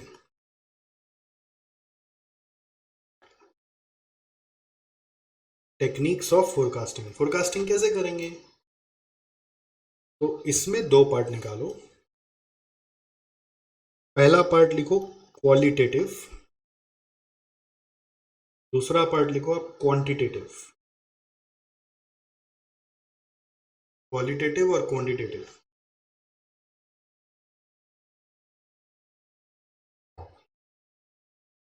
Qualitative techniques क्या होते हैं? क्वालिटेटिव टेक्निक्स होते हैं, मैं हिंदी में बोलूं ना, बातचीत। बातचीत करो और पता करो। ये अजब अजब है बट ये यही है, बातचीत करके पता कर लो। इसको बोलते हैं बस non measurable. What is it? It is non measurable. What is this forecasting? It is a kind of forecasting which is not measurable. ये एक ऐसा फोरकास्टिंग है जो मेजरेबल नहीं है। नॉन मेजरेबल मतलब नंबर्स नहीं है इसमें, कैलकुलेशन नहीं है। नॉन मेजरेबल मतलब नो कैलकुलेशन। ऐसा फोरकास्टिंग जिसमें कैलकुलेशन नहीं है। क्या समझे मैंने क्या बोला? कैलकुलेशन नहीं होता, जिसमें कैलकुलेशन नहीं होता वो ये वाला फोरकास्टिंग है, ओके। तो क्वांटिटेटिव मतलब, क्वांट वर्ड मतलब मेजरेबल, मतलब ये नंबर्स बेस्ड है। Measurable means this is based on numbers. Measurable this is based on numbers. समझ में आया? तो दोनों का अलग अलग मेथड्स है। अभी क्वालिटेटिव का कुछ नाम सीखते हैं, फिर क्वांटिटेटिव में जाएंगे। आप ये मेरे साथ लिख रहे हो ना, यस और नो? Hello, yes sir. आपको मेरी बात समझ में आ रही है कि नहीं? आ रही है सर, आ रही है सर। को मजा आ रहा है कि नहीं? आ रहा है। हाँ जी सर। हाँ, क्या लग हाँ रहा जी। है? नौटंकी चल रहा है? ऐसा लग रहा है कि नहीं सर पढ़ा रहे हैं, ऐसा लग रहा है कि मजा आ रहा है? नहीं, क्या लग रहा है अंदर में? समझ में तो आ रहा है सर और अच्छे से आ रहा है। बोर नहीं लग रहा ना? नहीं नहीं सर, बोर तो बिल्कुल भी नहीं लग रहा, बल्कि इंटरेस्टिंग है क्लास। ऐसा पहले लग रहा था, अब नहीं लग रहा। मतलब पहले लग रहा था, अब नहीं लग रहा, मतलब जब तक नहीं पढ़ा था तब तक लग रहा था कि ओह, पता नहीं अच्छा। कैसा सब्जेक्ट होगा, अब जब आप पढ़ा रहे हो तो इंटरेस्टिंग लग रहा है। ये आपका फेवरेट सब्जेक्ट होने वाला है। हाँ सर, नंबर आएंगे तो आप ही को भेजेंगे सबसे पहले। नंबर से नहीं चलेगा, मिठाई भी लगता है भाई। कलकत्ता आना पड़ेगा फिर तो सर। ऐसा नहीं है, कुरियर भी लेते हैं हम लोग। नहीं, मैं स्पेशल कुछ लेके आऊंगी कलकत्ता में। चलिए बढ़िया, थैंक यू। चलिए स्टार्ट करते हैं, आगे बढ़ते हैं, क्वालिटेटिव मेथड्स में चलते हैं। नंबर 1, क्वालिटेटिव मेथड में एक तरीका है हिस्टोरिकल एनालिसिस। देखो मैं इसका ना ज्यादा डिस्क्रिप्शन नहीं लिखाऊंगा, आप अपने हिसाब से ना हिंदी में यहाँ पे जो लिखना हो लिख लेना, ठीक है? जो भी लिखना हो आप अपने हिसाब से लिख लेना। मैं आपको थोड़ा सा बता देता हूँ। हिस्टोरिकल एनालिसिस कहता है इतिहास को जाके देखो कि जब जब ऐसा हुआ था तब तब ऐसा कैसा हुआ था। फॉर एग्जाम्पल सोचो कल का एक दिन है जिसका फोरकास्ट लगाना है, तो कल का दिन में कुछ खास इंसिडेंट्स है क्या? पता चला कल नवरात्रि का नवमी है, एक एग्जाम्पल ऐसे ही दे रहे, कल नवरात्रि का नवमी है, तो इतिहास क्या कहता है, नवरात्रि का नवमी को क्या डिमांड आता है? इतिहास को जाके देखो कि ऐसी घटनाएं होने पर क्या डिमांड आया था, उसको कहते हैं हिस्टोरिकल एनालिसिस। और मान लो कि इतिहास में ये हुआ था तो भविष्य में भी यही होगा, इसका कोई मेजरमेंट है नहीं। अब इतिहास में कोई कौन सा पन्ना खोल के देख लिया, कोई कौन सा पन्ना खोल के देख लिया, अलग अलग आदमी अलग अलग चीज लेके आ गया, हो सकता है, कोई प्रॉब्लम नहीं। हम लोगों का थ्योरी परफेक्ट फोरकास्टिंग का नहीं है, हम लोगों का थ्योरी है something is better than nothing वाला थ्योरी। कुछ तो आया ना आइडिया, हिस्टोरिकल एनालिसिस के हिसाब से जैसे होता है ना सीजन वाइज, हम लोग सीजन आ जाता है बिजनेस में, तो हम लोग पिछला सीजन में क्या हुआ था तो इस सीजन में क्या होगा, है ना? मेला का टाइम, ऑफ सीजन का टाइम, कोई एक इंसिडेंट पता पकड़ के चेक करते हैं, चेक सिमिलर इंसिडेंट्स। क्या कॉन्सेप्ट है इधर? चेक सिमिलर इंसिडेंट्स, ठीक है? Check similar incidents, it is called as historical analysis. Second number, grass root analysis. Grass root analysis क्या होता है? ग्रास रूट, ग्रास रूट मतलब होता है आप ऐसे कोई इंसान या संस्था के पास पहुंचिए जो उस डेटा के साथ जी रहा है या उस डेटा के आसपास ही है, जो आपको जानना है उसके आसपास ही। जैसे फॉर इंस्टेंस अगर मेरे को ये जानना है कि अगले इलेक्शन में बीजेपी वापस जीतेगा कि नहीं जीतेगा, तो इसकी जानकारी अगर हम पार्लियामेंट से जुड़े हुए कुछ लोगों से पता करें तो ज़्यादा सही होगा, एक्यूरेट होगा, रादर देन कोई पनवाड़ी से पूछे। पनवाड़ी मतलब पान वाला। पान वाला जो बताएंगे वो कुछ भी बता सकते हैं अपने मन मुताबिक, इंटरेस्टिंग बना सकते हैं। बट अगर पार्लियामेंट में जो कर्मचारी हैं वो जो बताएंगे उस पर रिलाई ज़्यादा कर सकते हैं, उसको बोलते हैं ग्रास रूट। इसीलिए मैं आप लोग को भी बोलता हूँ अपने पढ़ाई के लिए फ्यूचर में क्या करना चाहिए, कैसे करना चाहिए, उसकी जानकारी आप ग्रास रूट से प्राप्त करें। ग्रास रूट पे कौन है? जो ज्यादा वहां से जुड़े हुए हैं, बहुत समय से जो जुड़े हुए हैं। जैसे आपका कोई बंधु है जो बस एक बार परीक्षा दिया पास हो गया, तो वो ग्रास रूट का ठोस ग्रास रूट नहीं हुआ। जैसे हम लोग जैसे इंस्टीट्यूशन जो हुए वो ग्रास रूट हो गए, क्योंकि वो हर समय हर साल बहुत सारे जन से उसी तरह का डीलिंग कर रहे हैं, समझ गए? ऐसे ही पेट दर्द होगा तो क्या जानकारी आगे होना चाहिए, उसका रीजन उसके कनेक्टेड डॉक्टर से पता करें, ना कि कोई भी ऐसे ही रिलेटिव से पूछे क्या करें, राइट? तो ग्रास रूट बोलता है थोड़ा एक्यूरेसी के लिए जड़ तक जाओ। जड़ रूट, जड़ मतलब क्लोजली कनेक्टेड पीपल के पास जाकर आप, क्लोजली कनेक्टेड पीपल या ऑर्गेनाइजेशन भी होते हैं, कोई पीपल नहीं है तो कोई संस्था भी होती है जो आपको इसकी जानकारी दे सकती है। थर्ड आप लिखें, there is something called as focused analysis. Focused analysis क्या होता है? ये ऐसा एनालिसिस है जो कहता है कि आप बहुत सारा सवाल पैदा करके इनडायरेक्टली लोगों से क्वेश्चंस पूछो। इनडायरेक्ट, डायरेक्ट नहीं, इनडायरेक्ट। उसका जवाब ऐसा हो कि उनके जवाब सुनते सुनते आप अपने सवाल का, मेन सवाल का जवाब जान पाए। जैसे ये बहुत ज्यादा यूज करते हैं इंटरोगेशन के लिए। जैसे अगर सीआईडी को इंटरोगेट करना है आपको, फॉर एग्जांपल, कि बोलो तुमने मर्डर किया कि नहीं किया, तो आदमी क्या बोलेगा? नहीं किया, किस्सा खत्म, जाओ, टाटा बाय बाय। तो डायरेक्ट सवाल नहीं पूछते, बोलो तुमने मर्डर किया कि नहीं किया। उनका जो इंटरोगेशन होता है वो कैसे होता है? वो इंटरोगेशन होता है, इतनी तारीख को रात 11 बजे तुम कहां थे? तो वो बोलेगा ना कुछ, मैं अपने दोस्त के घर में पार्टी कर रहा था। तुम्हारे पॉकेट में ये वाला सिगरेट का डब्बा क्या कर रहा था जबकि तुम सिगरेट नहीं पीते थे? तो कुछ तो बोलेगा ना। अगर सीधा पूछेंगे तुमने मर्डर किया, वो बोलेगा नहीं किया, तो किस्सा खत्म हो गया। छानबीन जब करते हैं ना तो इनडायरेक्ट क्वेश्चंस पूछते हैं, जिससे कि अपना एक मेन क्वेश्चन जो हिडन है उसका आंसर पता चले। और ये सीआईडी वाले यूज करते हैं, ऐसा नहीं है।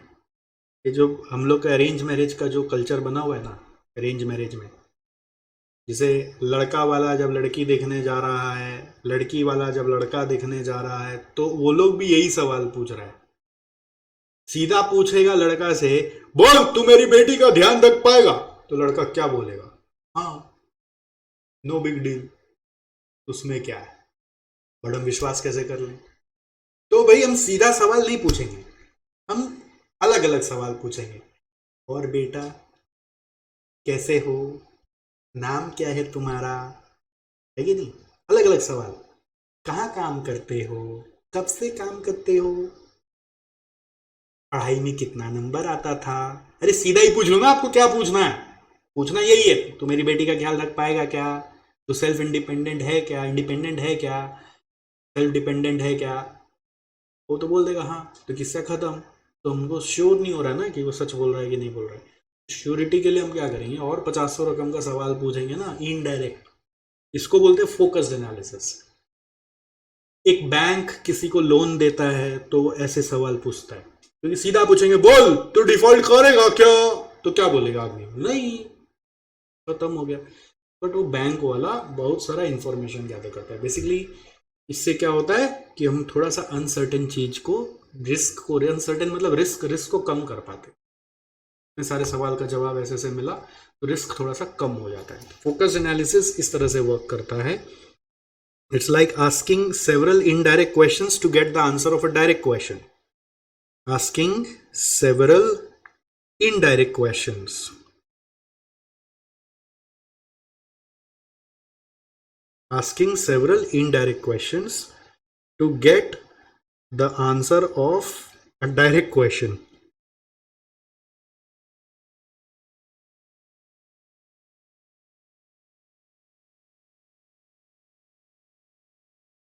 समझ में आया? एग्जाम्पल आप लिख लो, CID interrogation, arrange marriage. Okay, focused analysis के बाद फोर्थ आप लिखिए पैनल कंसेंसस। पैनल कंसेंसस क्या होता है? इसको बोलते हैं एक्सपर्ट ओपिनियन। न्यूज चैनल वाले लोग को देखते हो, बहुत बार पैनल बना लेता है। हमारे यहां पर मौजूद हैं पटना से यादव जी, महाराष्ट्र से कुलकर्णी जी, गुजरात से शाह जी और पंजाब से सिंह जी। पैनल बना लिया, अब सबको भिड़ा दो, क्वेश्चन डिबेट कराओ उनसे और एक कंक्लूजन निकालो। वैसे न्यूज वाले लोग कभी कंक्लूजन नहीं निकालते, वो भिड़ा के मजा लेके चले जाते, बट पॉइंट ये होता है कि कंक्लूजन निकालना चाहिए एक्सपर्ट ओपिनियन लेकर, क्योंकि एक्सपर्ट्स इतने सालों से जिंदगी को देख रहे हैं, कंपनियों को देख रहे हैं, कंपनियों के प्रोग्रेसेस को देख रहे हैं, तो उनका एक्सपीरियंस से हम लोगों को अपने प्रॉब्लम का आंसर मिल सकता है। ठीक है, ओपिनियन, कॉमन ओपिनियन बोल सकते हो आप, कॉमन ओपिनियन निकालना।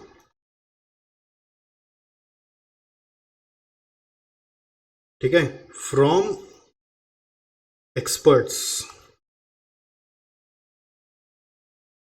फिफ्थ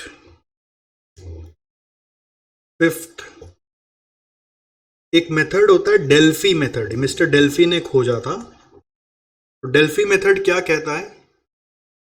डेल्फी मेथड क्या कहता है? डेल्फी मेथड कहता है कि तुम एक काम करो, सीरीज ऑफ क्वेश्चंस बनाओ, जिसको आप एक तरह से सर्वे भी बोलते हो, आपको याद होगा सर्वे मेथड, इसको सर्वे भी बोलते हो। सीरीज ऑफ क्वेश्चंस बनाओ।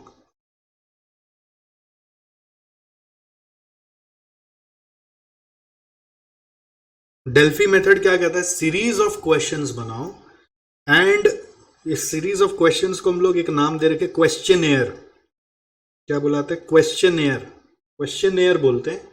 और सर्कुलेट करो और उसका आंसर चेक करो, उस आंसर से फिर सीरीज ऑफ क्वेश्चन बनाओ, जब तक कि तुम कंक्लूड नहीं कर लेते। ऐसा मल्टीपल राउंड्स कंडक्ट करो। Series of questionnaires sent to a group of people in multiple rounds, मतलब आंसर पढ़ के फिर questions in multiple rounds to conclude the forecast. क्या हो सकता है उसको जानने के लिए। ये नॉर्मली आप देखो मार्केट रिसर्च करते हैं ना, कि किस तरह का नया प्रोडक्ट लग सकता है लोगों को। रिसर्च ऑफ अ प्रोडक्ट, एक नया प्रोडक्ट हम लोगों को अगर बनाना है तो मार्केट रिसर्च करने के लिए ये मेथड बहुत यूज होता है। क्वेश्चनेयर्स आते हैं, भरते हैं, फिर उनको कुछ समझ में आता है, उससे फिर दोबारा क्वेश्चनेयर बनाते हैं, फिर भरते हैं। ऐसे वो लोग मल्टी राउंड्स करते हैं और फिर मल्टी राउंड करके हम लोग कंक्लूजन पे पहुंचते कि ऐसा कुछ करा जा सकता है। वो अगेन वो जो करेंगे वो चलेगा, जरूरी है? जरूरी नहीं है। इट्स अ फोरकास्ट कि ये शायद चल सकता है। Something is better than nothing वाला थ्योरी है। ठीक है, तो ये डेल्फी मेथड और सर्वे मेथड भी इसको हम लोग बुलाते हैं। क्वेश्चनियर बेस्ड मेथड होता है। Send to group of people, group of होगा, group of people in multiple rounds to conclude the forecast. Example market research of a product. तो ये हो गया दोस्तों, क्या ये हो गया आपका क्वालिटेटिव। तो क्वालिटेटिव थ्योरेटिकली है, ये थ्योरेटिकली आपको बस थोड़ा और एक्सप्लेन करके लिखना पड़ेगा इसके बारे में। और जैसे किसी को समझाओगे तो खाली इतना सा तो नहीं लिखोगे ना। तो मैंने आपको जैसे समझाया वैसे आप सेंटेंस बना के और 4-5 लाइन बना के लिख दोगे। थोड़ा एक्सपैंड करना पड़ेगा। ऑफ कोर्स एग्जाम में वो सब अरेंज मैरिज वाला एग्जाम्पल मत लिख देना, ये चीज़ का ध्यान रखना। अब आ जाओ क्वांटिटेटिव। क्वांटिटेटिव से ही ज़्यादा हम लोगों के क्वेश्चंस आने के संभावना होते हैं। Qualitative just again interest develop करने के लिए हम लोग पढ़े थे, इंपॉर्टेंट है, कभी आना होता है तो आ जाता है, बहुत रेयर आता है, बट मेन है क्वांटिटेटिव। तो क्वांटिटेटिव में हम लोगों की पढ़ाई में ना 3 तरीका घुसाया है। देयर आर 3 तरीका जो हम लोगों को पढ़ना है। पहला तरीका है टाइम सीरीज, दूसरा तरीका है रिग्रेशन, जिसको आप बोल सकते हो कैजुअल रिलेशनशिप नाम दे सकते हो, कैजुअल रिलेशनशिप। और तीसरा सिमुलेशन, सिमुलेशन। ऐसे और भी तरीके हैं, बट आपको कोर्स में 3 डाले हैं। तो ये एक सेपरेट चैप्टर है, अभी नहीं आएगा, ये सेपरेट चैप्टर है। ठीक है, ये दोनों इस चैप्टर का पार्ट है।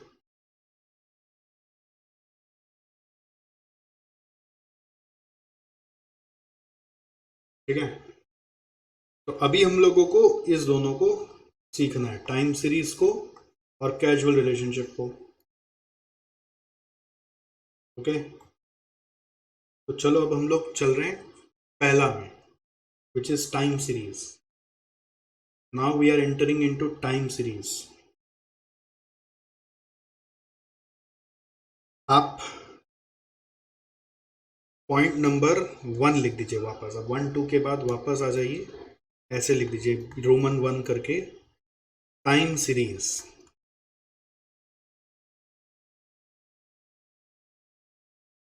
टाइम सीरीज एनालिसिस ऐसे लिख दो, time series analysis,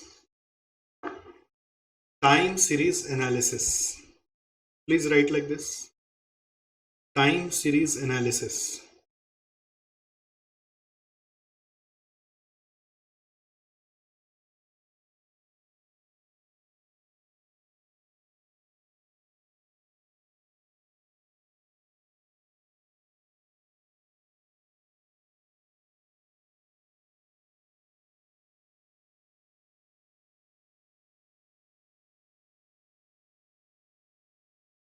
what is time series? सबसे पहला सवाल आता है इसमें, what is time series? Time series होता ही क्या है?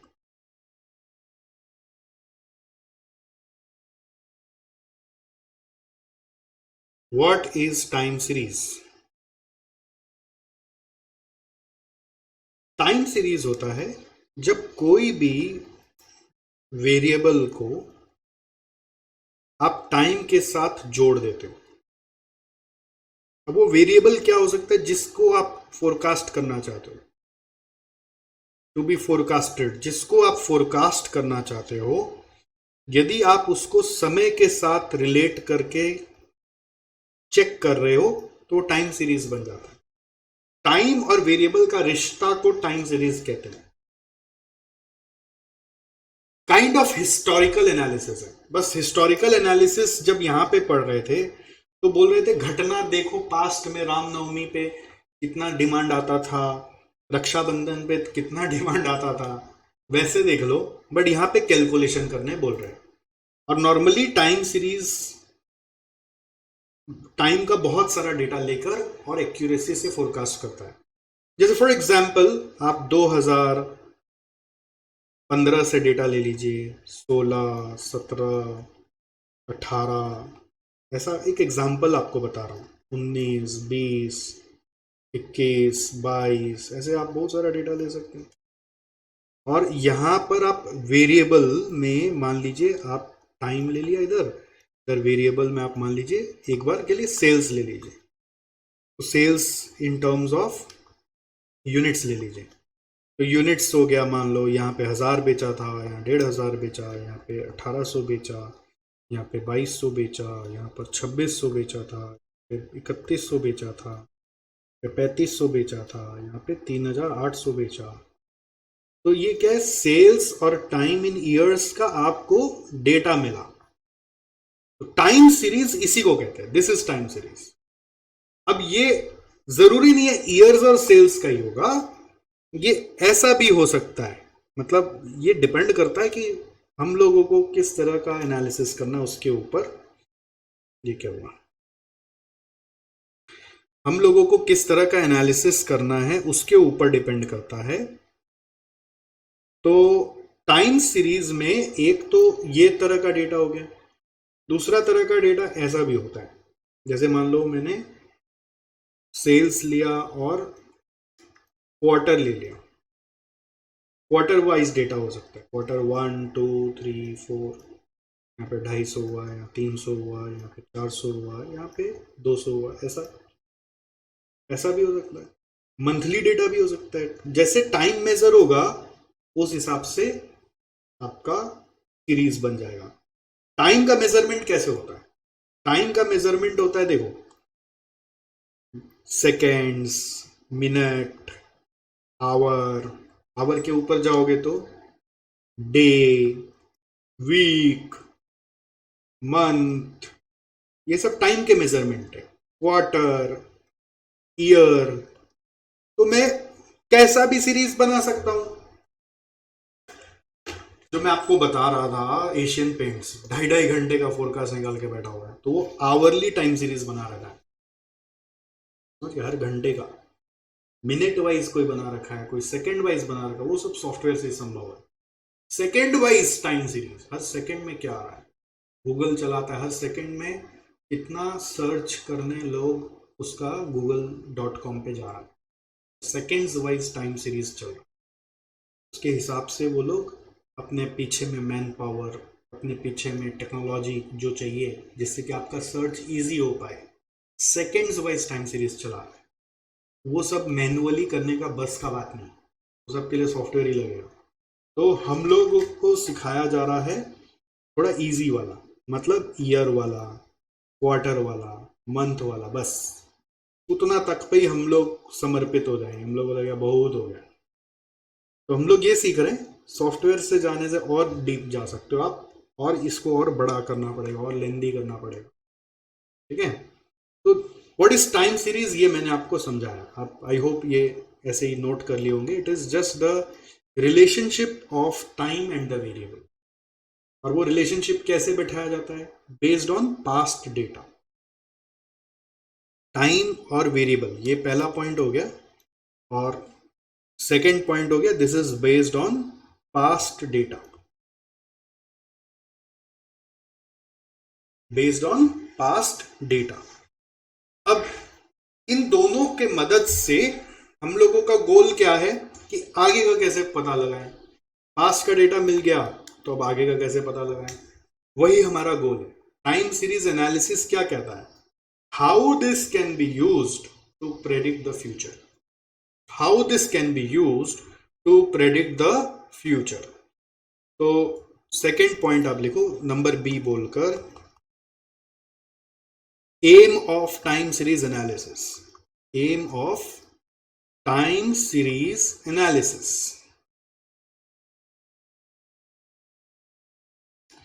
Aim of time series analysis. और ये क्या कहता है, aim of time series analysis क्या कहता है भाई साहब, what does it say. Aim of time series analysis कहता है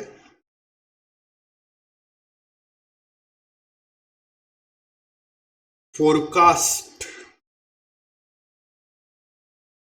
the variable, forecast the variable using its relationship with time, using its relationship with time, time के साथ जो भी उसका रिलेशनशिप है उसको फोरकास्ट करना है। Forecast the variable using its relationship with time, समझ में आया। इस रिश्ते को यूज करके कैसे हम फोरकास्ट लगा सकते, 2023, 24, 25, 26 कैसे पता लगाए। जैसे ये रिश्ता को यूज करके हम कैसे नेक्स्ट ईयर का क्वार्टर्स का प्रेडिक्शन करें, ठीक है। उसके पहले आपको सीखना पड़ेगा, अब टाइम सीरीज का थोड़ा डीप में जाना पड़ेगा। There is something called as components of time series, components of time series लिखो, components of time series. Time series बोलता है अगर आप इन दोनों का रिश्ता बैठाना चाह रहे हो ना, तो आपको करना क्या, 2023-24 का फोरकास्ट निकालना है। तो एक फोरकास्टेड वैल्यू के अंदर 4 हिस्सा होता है। You can say this is the component of a forecasted value obtain from time series. Forecasted value obtain करने के लिए आप समझ लो उसमें 4 कंपोनेंट होते हैं। Forecasted value from time series जो आ रहा है उसको ऑब्टेन करने के लिए उसमें 4 वैल्यू होते हैं। पहला होता है ट्रेंड, दूसरा होता है सीजनल वेरिएशन,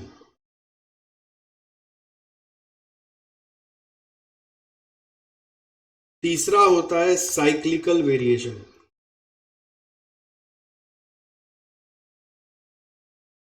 और चौथा होता है इरेग्युलर वेरिएशन।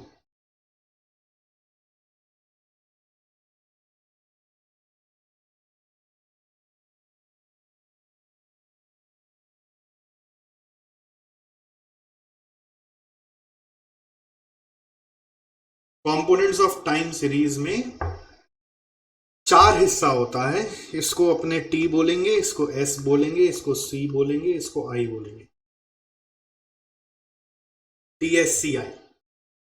हाँ, जैसे एक बस कंडक्टर होता है ना, बस कंडक्टर जो गेट पे खड़ा होता है हर समय, वैसे ये पकड़ के रोड जो गेट पे मारते रहता है, डाक डाक डाक डाक डाक डाक।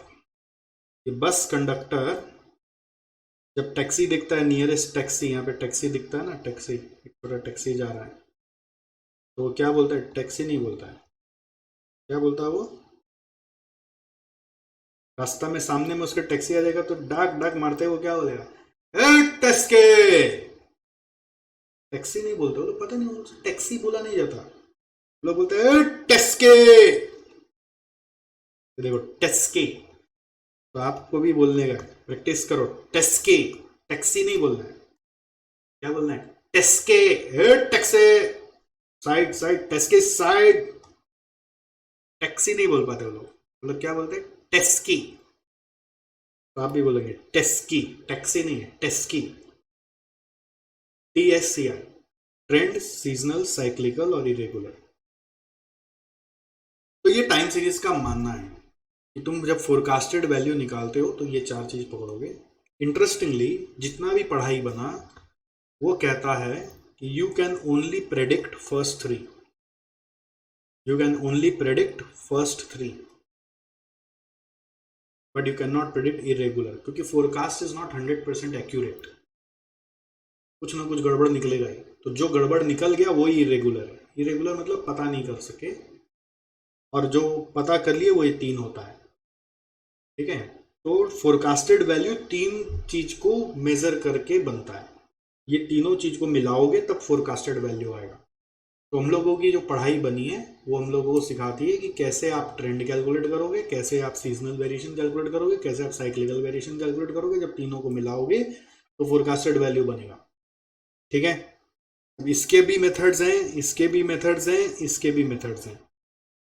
ये अच्छा है कि आपके सिलेबस में सिर्फ ट्रेंड पे फोकस किया गया है, तो आप ट्रेंड कैलकुलेट करना सीखोगे और उस ट्रेंड से जो आंसर आएगा समझ लेना वही फोरकास्टेड वैल्यू है आपके लिए। अदरवाइज ये 3 फोरकास्टेड वैल्यू होता है, ये पता नहीं कर सकते आप। I can not be determined, ठीक है। लिखो, there are methods to determine, there are methods to determine trend, seasonal variation and cyclical variation, ठीक है। therefore forecasted value comprises of these 3 variations,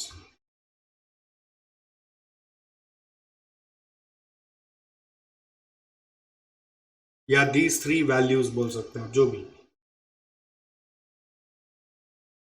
फिर आई कैसे पता चलेगा? At the end of actual value is compared with forecasted value, is compared with forecasted value. At the end of actual value को compare करते हैं forecasted value से, the difference between actual value and forecasted value is called as forecast error। इसका एक नाम है forecast error या फिर इरेगुलर वेरिएशन, उसी को ही आई बुला लेते हैं, वही इरेगुलर वेरिएशन हो जाता है। तो कोई पूछेगा इरेगुलर वेरिएशन कैसे मेजर करते हैं? मतलब उसको मेजर नहीं कर पाते, वो लास्ट में जो बचा वो है बैलेंसिंग फिगर। फोरकास्ट एरर बोलो या इरेगुलर वेरिएशन बोलो उसको, इसका एक और नाम है एराटिक वेरिएशन, उसका एक और नाम है एराटिक वेरिएशन। फोरकास्ट एरर और इरेगुलर वेरिएशन और इरेटिक वेरिएशन, फोरकास्ट एरर और इरेगुलर वेरिएशन और एरेटिक वेरिएशन, समझ में आया आपको?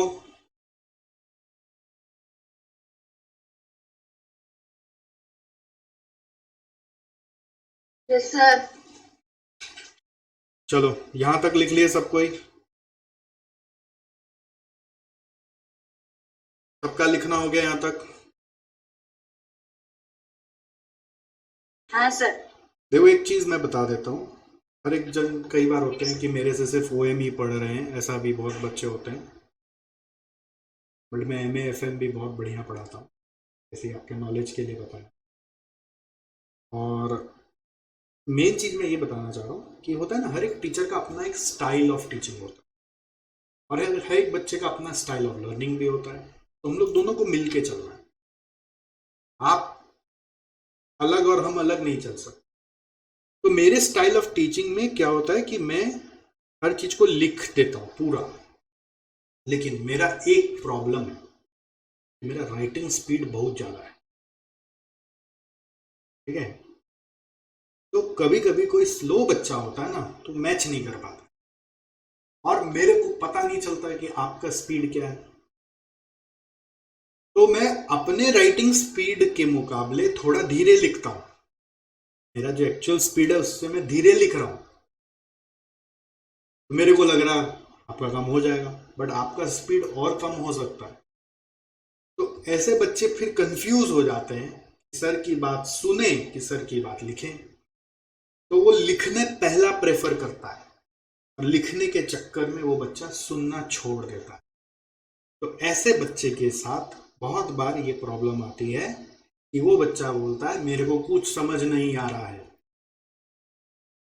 क्यों? क्योंकि वो सुन नहीं रहा। सुनने से ज्यादा शक्ति मिलती है समझने में, वो खाली लिखने पे लगा हुआ है। तो इस प्रॉब्लम का सोल्यूशन क्या है? इस प्रॉब्लम का सोल्यूशन है कि यदि आपको ऐसा लगता हो कि आपकी राइटिंग स्पीड कम है मेरे से, तो आप पहले सुनेंगे, लिखने का काम छोड़ देंगे। नॉर्मली आप देखिएगा बीच बीच में मैं लिख के रुक जाता हूं, उस समय कवर अप कर लेंगे। और आप वीडियो यदि देखते हैं तो पॉज करके फिर लिखेंगे जब सर का पूरा बोलना हो जाए तब। समझ में आया आपको प्रोसेस? इससे क्या होगा, हम दोनों मिल के चल पाएंगे। ये प्रोसेस फॉलो करना है। ऐसे नहीं होना चाहिए कि बस सर तो भगा रहे हैं, हमको कुछ समझ नहीं आ रहा। अरे मैं भगा ही नहीं रहा, मेरा उद्देश्य ये है ही नहीं कि मैं आपको भगा दूं। मैं आया किस लिए हूं? आप मेरे पास आए किस लिए हो? अरे इतना कस्टमर सेटिस्फेक्शन पढ़ा रहे, मेरे को नहीं पता स्टूडेंट सेटिस्फेक्शन क्या चीज से आएगा। लेकिन एक प्रॉब्लम है यहाँ पर। प्रॉब्लम क्या है कि सिंस आप मेरे आंख के सामने नहीं लिख रहे हो, तो मैं इमेजिन कर रहा हूं कि आपकी शायद ये स्पीड होगी, ठीक है? तो वो इमेजिनेशन एक्सपीरियंस और बेटर होता चला जा रहा है, बट फिर भी मैं देखता हूँ कभी कभी जो फर्स्ट टाइम बच्चे पढ़ते हैं उनको ऐसा दिक्कतें आती हैं।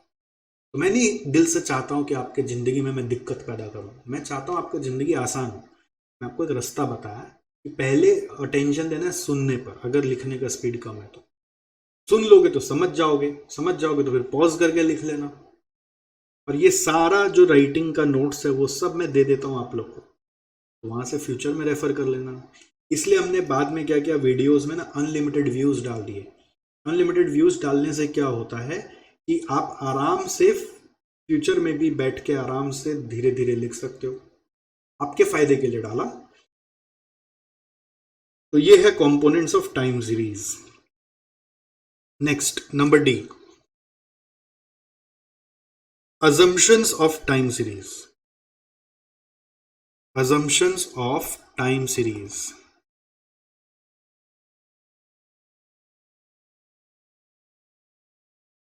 assumptions of time series में दो assumption चलता है, एक है मल्टीप्लिकेटिव और दूसरा है एडिटिव।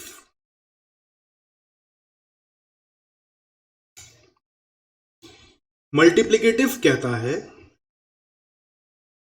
कि forecasted value is equal to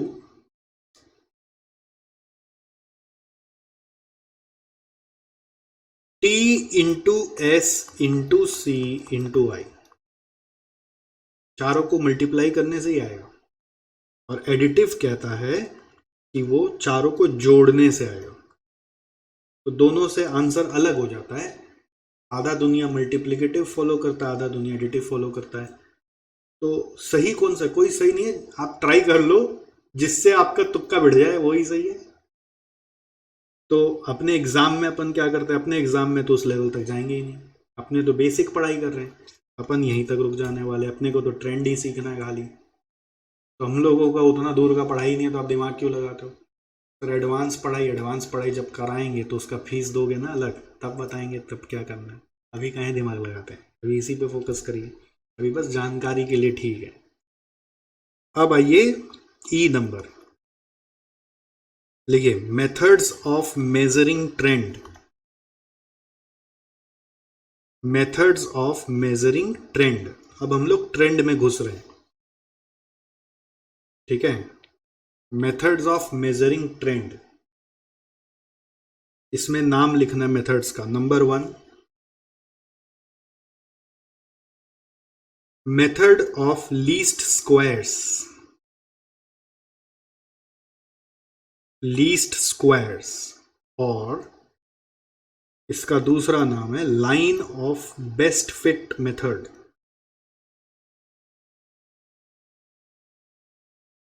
और regression method.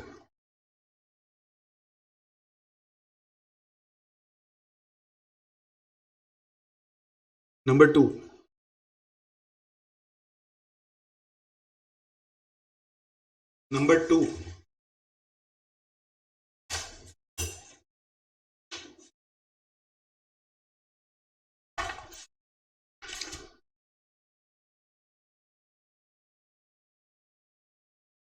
Moving averages method.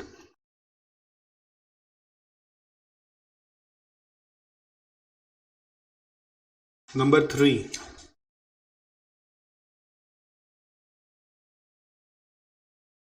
Exponential smoothening method.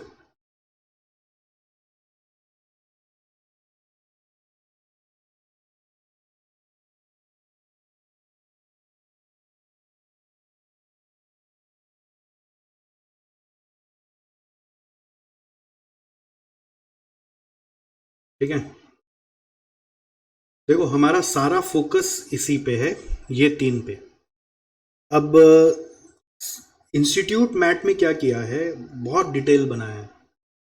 तो आप है ना कंप्लीटली इंस्टीट्यूट मैट में जो लिखा हुआ है अभी उसको फॉलो नहीं करोगे। मैं उसको ना थोड़ा एग्जाम ओरिएंटेड बना के दूंगा, ठीक है। तो जो मैं पढ़ा रहा हूं आपको उसी पे फोकस करना है, जो मैं सम्स करा रहा हूं उसी को भी वापस करना है। अभी इंस्टीट्यूट मैट छानबीन करके बीच बीच में मेरे से क्वेश्चन मत पूछना। क्यों? क्योंकि अगर आप वो पूछोगे तो उसका जवाब ये होगा कि मैं जो करा रहा हूं उतना ही करो। फालतू सवाल पूछोगे कोई मतलब नहीं है। आपको इंस्टीट्यूट मैट में क्या क्या पढ़ना नहीं पढ़ना उसका अनुभव नहीं है। एक एक शब्द में घुस जाओगे तो पागल हो जाओगे। तो मैं आपको ना जो एग्जाम का क्रक्स है वही दूंगा, और उसके अलावा भी बहुत अच्छा अच्छा चीज दूंगा जो आपको एग्जाम में और कॉन्फिडेंट बनाएगा। तुम लोगों को पता है क्या चीज आपको नहीं करना है, क्या चीज आपको करना है। तो थोड़ा बहुत मैं काट छाट करता हूं, ठीक है, इस चीज का भी ध्यान रखना। तो ये मतलब ये 3 चीज है, ठीक है। इंस्टीट्यूट ने ना इसके बारे में और इसके बारे में भी काफी डिटेल्स दिया है, ठीक है, बट सम्स नहीं है। इसलिए बचाव के लिए हम लोग इसका भी एक सम करेंगे, इसका भी एक छुटका सा सम करेंगे, छुटका सा। ये छोड़ देंगे, और आई तो करने का होता ही नहीं, टीएससी होता है। इसका भी एक करेंगे। मैं मतलब सोचो रिक्वायर्ड जो है वो, to be very frank, required है सिर्फ ये, मतलब एग्जाम में सिर्फ ये रिक्वायर्ड है। But exam is also uncertain ना, तो इसलिए थोड़ा बहुत जो जो चांस हो सकता है आने का वो भी ये और इसका भी कुछ पढ़ाएंगे, ठीक है। साइक्लिकल का कुछ नहीं पढ़ाएंगे। इंस्टीट्यूट मैट में दिया हो नहीं दिया उससे मतलब नहीं है। हम आपको जो डिसीजन लेके बता रहे कि ये हम पढ़ाएंगे नहीं पढ़ाएंगे, वो हमारे भी इतने साल के जो एक्सपीरियंस है उससे वो डिराइव हुए हैं, ठीक है। तो this is methods of measuring trend. I hope it is clear. अब इसके अंदर घुसेंगे अपने मेथड ऑफ लीस्ट स्क्वायर। अब बाद में हम जब ये तीनों खत्म कर लेंगे तब हम आपके साथ एस के बारे में बात करेंगे। अब ये फ्लो है, पढ़ाने का ना एक फ्लो होता है, तो वो फ्लो पढ़ने में भी बहुत काम आता है कि सर ने कैसे पढ़ाया। यहां तक अगर आप रिवाइज करोगे ना तो ये फ्लो को अगर ध्यान रखोगे तो आपको सब चीज मुंह जबानी याद रहेगा। सर ने पहले ऑपरेशंस और मैनेजमेंट में ऑपरेशन मैनेजमेंट का मतलब समझाया, एक हल्दीराम का एग्जांपल लेकर। फिर सर ने बहुत सारे यूनिट्स के नाम बताए, हम लोग को ये समझाया थ्योरी और प्रैक्टिकल क्या है। फिर सर ने बताया 60-40% है। फिर सर ने पेपर का बताया, ब्रेकअप आता है। फिर उसने बताया कि आंसर कैसे भी कर सकते हो, कोई प्रॉब्लम नहीं है। फिर सर ने क्या समझाया आपको कि चलो हम लोग फर्स्ट यूनिट में पढ़ते हैं, फोरकास्टिंग क्या होता है, उसका इम्पोर्टेंस समझाया कि पहले से वो तैयारी करके रखता है। तो something is better than nothing वाली थ्योरी है, वो एक्यूरेसी नहीं भी होता है। एशियन पेंट्स का एग्जांपल दिया सर ने। फोरकास्टिंग में हम लोगों के पास बहुत सारे मेथड्स हैं, क्वालिटेटिव और क्वांटिटेटिव। तो क्वालिटेटिव के कुछ मेथड्स आप सर ने बताया, क्वांटिटेटिव में टाइम सीरीज, कैजुअल रिलेशनशिप और सिमुलेशन बताया। सिमुलेशन इस चैप्टर में नहीं करेंगे, पहला 2 करेंगे। तो पहला 2 में टाइम सीरीज में घुस गए, टाइम सीरीज का मतलब समझाया, क्वार्टर वाइज, ईयर वाइज। फिर बताया कि उसका एम क्या है, कि फोरकास्ट करने में हेल्प करेगा। फिर बताया कि उसमें फोरकास्टेड वैल्यू का 4 कंपोनेंट्स है, TSCI टेस्ट, उसको टेस्ट की बोल के याद करवाया। और फिर टी पे चले गए, बोला कि टी थोड़ा अच्छे से कर लो, वही ज़्यादा इंपॉर्टेंट है। एस का भी हल्का सा सर बताएंगे। देखो पूरा चैप्टर आपके ग्रिप में आ जाता है।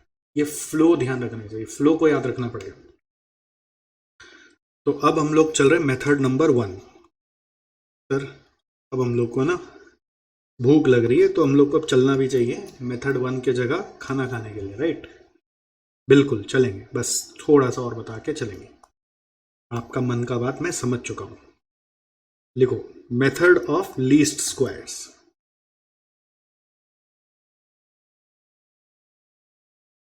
मेथड ऑफ लीस्ट स्क्वायर्स, ये मेथड क्या कहता है? ये मेथड कहता है, अभी लिखना नहीं, रुक जाओ, स्टॉप रेटिंग, हेडिंग देके रुक जाना, ये मेरे साथ अभी तुरंत नहीं बनाना है।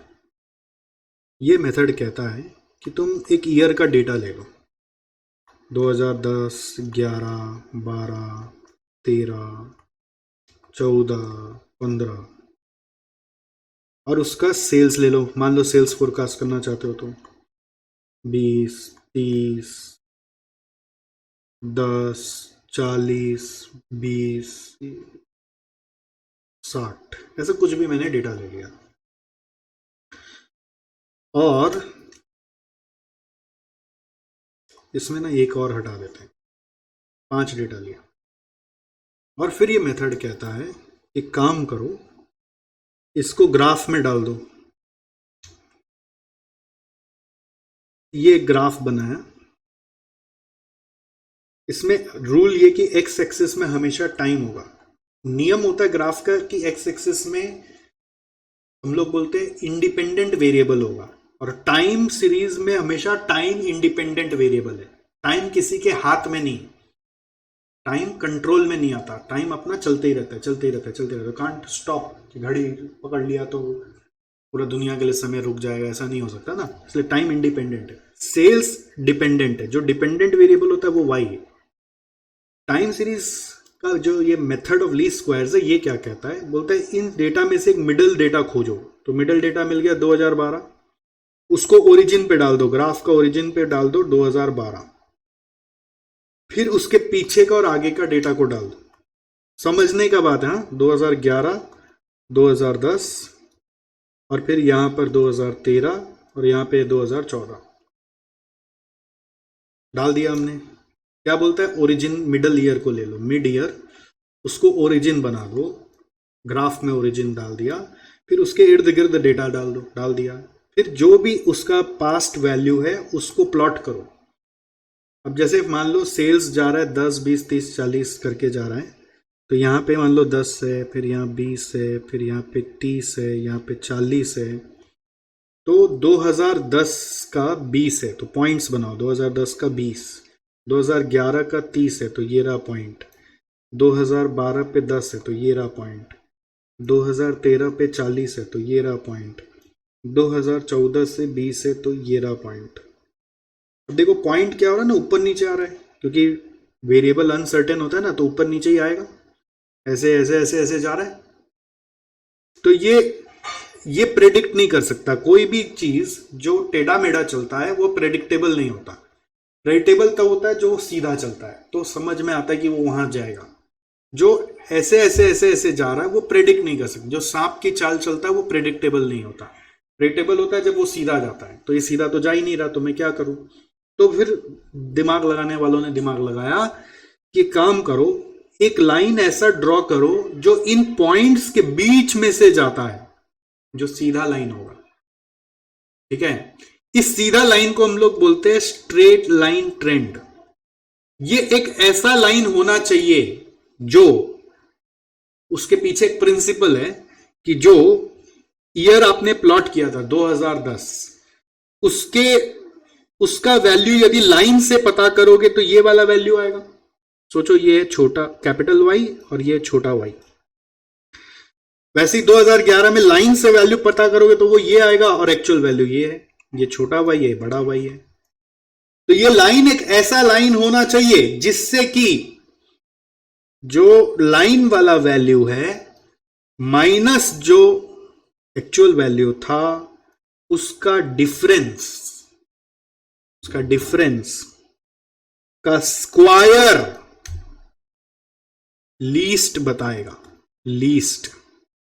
और सिर्फ एक पर्टिकुलर वैल्यू का नहीं, ऐसे जितने वैल्यूज हैं सब का, जैसे ये ईयर 1 का है, ऐसे ईयर 2 का होगा, ऐसे ईयर 3 का होगा, ऐसे ईयर 4 का होगा, ऐसे करके जितना भी डेटा आपके पास है सब का टोटल को वो लीस्ट करके देगा। लीस्ट मतलब ये खाली एक एक को नहीं, ये लीस्ट करना है। इसका जो भी टोटल आ रहा है इस टोटल को वो लीस्ट करेगा। ये लाइन ऐसा लाइन ड्रॉ होना चाहिए जो ये गैप को मिनिमाइज कर रहा है, और ये गैप ऊपर की तरफ भी हो सकता है या नीचे की तरफ भी हो सकता है, बस गैप को मिनिमाइज कर रहा है, कोशिश कर रहा है कि ये गैप कम से कम आए। सिर्फ एक वैल्यू में नहीं, सारे वैल्यूज में जो गैप्स आ रहे हैं उसका टोटल को मिनिमाइज करना है। स्क्वायर क्यों करना है? स्क्वायर करने का लॉजिक है कि ऊपर के तरफ और नीचे के तरफ दोनों गैप को, जैसे ये वैल्यू ऊपर आया तो ये सोच रहा है कि नीचे भी जा सकता है, ये ऊपर आया तो नीचे भी जा सकता है, नीचे आया तो सोच रहा है ऊपर भी जा सकता है, इसलिए नीचे का साइड ऊपर का साइड दोनों का गैप को टोटल में मिनिमाइज करे, ऐसा एक लाइन ड्रॉ करो। अगर वो लाइन ड्रॉ हो जाता है तो उसी लाइन का नाम है लाइन ऑफ बेस्ट फिट। उस लाइन का क्या नाम है? Line of best fit. उसी लाइन का नाम है रिग्रेशन लाइन। और ये लाइन यदि तुम पता कर लेते हो तो उस लाइन से तुम फ्यूचर का प्रेडिक्शन लगा लेना। 2015 अगर ये फ्यूचर है तुम्हारा तो इसका प्रेडिक्शन इस लाइन पे जो वैल्यू है उसी को देख लेना और मान लेना वो एक ऐसा वैल्यू है जिसमें एरर सबसे कम आएगा। हमारा इस लाइन को सेट करने का मकसद क्या है? एरर सबसे कम आए, मतलब डिफरेंस ही तो एरर है। ये डिफरेंस ही एरर है, एक तरह से वो एरर को कम करने का कोशिश कर रहे हैं। तो लाइन से जो भी फिर पता चले वो लाइन आपका जो भी वैल्यू सेल्स का बता रहा हो वही तुम्हारा फोरकास्ट है। जो लाइन सेल्स का वैल्यू बता रहा हो यही फोरकास्टेड वैल्यू मान लिया जाएगा। तो पहला काम क्या है? उस डेटा को इंटरप्रेट करके एक लाइन सेट करना। अभी लाइन मैंने ऐसे मैनुअली ड्रॉ कर दिया, ऐसे ही अपना लाइन से गड़ करके ड्रॉ कर दिया, बट इसको ड्रॉ नहीं करना। एक्चुअली इसका ना एक इक्वेशन बनेगा। ये लाइन जो होगा ना, ये लाइन ऐसा लाइन होगा जो एक इक्वेशन जैसा दिखेगा। जैसे आप लोग इक्वेशन देखते हो ना, y = mx + c, उस तरह का एक इक्वेशन बन के आएगा। उस इक्वेशन में बस आप फिर मान लीजिए इसको ऐसा कुछ बना देंगे, for example 2x + 20 for example, तो आप बस x का वैल्यू बैठाओगे y का आंसर आएगा, x का वैल्यू बैठाओगे y का आंसर आएगा। ये हम लोग का एंड रिजल्ट होगा। ऐसा ये लाइन बना के हम लोग को फिर x का वैल्यू बैठाकर y का आंसर निकालना है। समझ गए? तो this is how this will work, this method works. अब ये जो लाइन है, ये लाइन स्ट्रेट भी हो सकता है, ये लाइन टेढ़ा मेढ़ा लाइन भी हो सकता है। एक इसीलिए एक दो पढ़ाई आता है इसमें, स्ट्रेट लाइन ट्रेंड और एक क्वाड्रेटिक ट्रेंड। क्वाड्रेटिक मतलब फिर उसका क्वाड्रेटिक इक्वेशन बनाना पड़ता है, जो आप लोग मैथ्स में कभी पढ़े होंगे, ए प्लस बी एक्स प्लस सी एक्स स्क्वायर ऐसा दिखता है। तो ये हम लोगों के कोर्स में नहीं है, क्वाड्रेटिक का सम्स हम लोग नहीं करेंगे, हम लोग सिर्फ सिंपल वाला करेंगे। ये स्ट्रेट लाइन है, एक स्ट्रेट लाइन इक्वेशन होता है, एक आपका क्वाड्रेटिक इक्वेशन होता है। क्वाड्रेटिक नहीं पढ़ना है, सिर्फ स्ट्रेट लाइन पढ़ना है। तो ये स्ट्रेट लाइन ये है, ठीक है। तो हम लोगों को पढ़ाई अब उसके हिसाब से ये इक्वेशन में एम और सी का वैल्यू पता करना। ये इक्वेशन में एम और सी का वैल्यू पता करके 2 और 20 होगा कि 5 और 16 होगा कि पॉइंट में होगा, जो होगा वो पता करना है ये पढ़ाई यूज कर कर। और फिर x बैठाते जाओ, y आते जाएगा, x बैठाते जाओ, y आते जाएगा, x बैठाते जाओ, y आते जाएगा, बस हो गया। और ये लाइन ऐसा लाइन है जो डिफरेंस को कम कर रहा है। This is the background thinking of method of least squares, इसलिए इसका नाम मेथड ऑफ लीस्ट स्क्वायर या लाइन ऑफ बेस्ट फिट ऐसा पढ़ा। फिर उसका नाम रिग्रेशन रख दिया। रिग्रेशन मतलब आप सोच लो बस वो लाइन ऑफ बेस्ट फिट का एक दूसरा नाम है। रिग्रेशन मतलब जो सबको लेके चल रहा है, सारे वैल्यूज को लेके चल रहा है। रिग्रेशन वर्ड मतलब सबको जोड़ लिया, खाली एक स्पेसिफिक वैल्यू पे काम नहीं किया, सारे वैल्यू को ले लिया, तो वैसा लाइन को रिग्रेशन लाइन बोलते। चलो अब आप एक काम करो, इसको बना लो, ये बनाओ। बैकग्राउंड थिंकिंग मिल गया, अब इसको बना लो। सर ऐसी लाल ग्रीन पर्पल करें, आपकी मर्जी है, मेरे को थोड़ी ना उसमें कुछ बोलने का है। This is completely your choice.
जल्दी से बनाओ, देखो ये सब अनप्रोडक्टिव टाइम है, फटाफट कॉपी करो, इसमें ना ज़्यादा टाइम नहीं लगाया करो। कॉपी करना अनप्रोडक्टिव टाइम ही होता है, जल्दी जल्दी किया करो। और बच्चे ना मुग्ध हो जाते हैं कॉपी कर, कारीगरी दिखाते हैं। जल्दी जल्दी करो, थोड़ा सा फास्ट लिखने का कोशिश करो।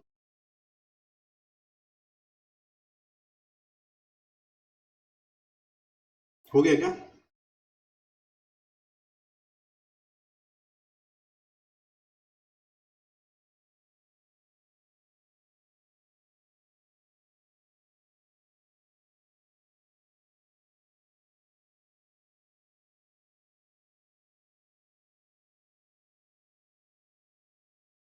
हुआ? Okay.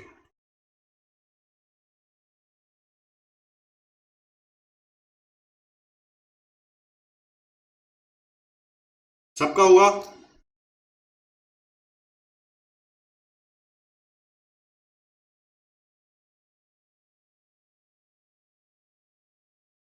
Done.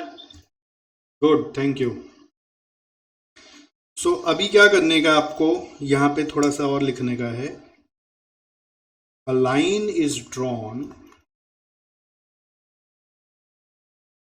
in between the actual values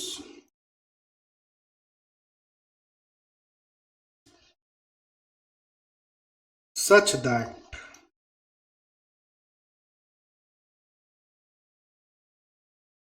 the sum of squares of such that the sum of squares of deviations is least.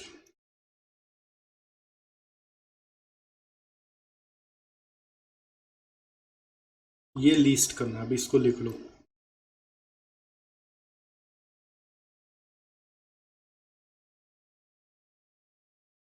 A line is drawn in between the actual values such that the sum of squares of deviation is least. एक line ऐसा draw करना है, ऐसा line जो इसको least करके दिखा रहा है.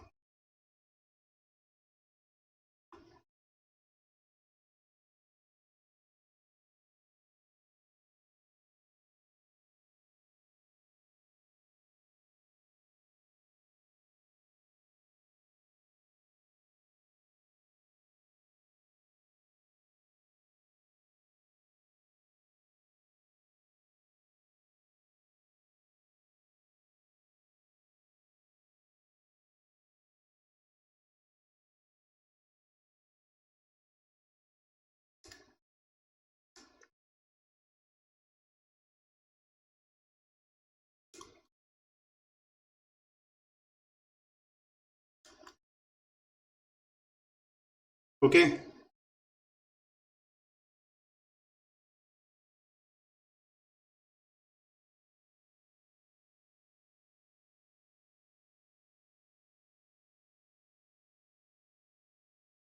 फिर लिखो aim is to find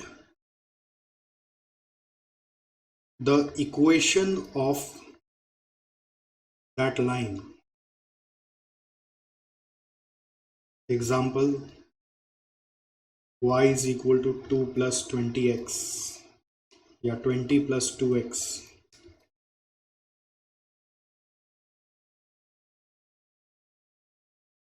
So that हम लोग का x होता है time. If we put the value of time, x है टाइम, तो put the value of x यानी कि time, we get the value of y. Value of y means जो आपको जानना है, forecast. y is the forecast. तो aim ये है, aim is to find the equation of the line. This is the aim. ये करने आए हम लोग. This is the aim. यही मेथड ऑफ लीस्ट स्क्वायर हम लोग को सिखा रहा है. ओके, कि आप ये लाइन का इक्वेशन कैसे पता करोगे. ये मैंने एक एग्जांपल दिया आपको.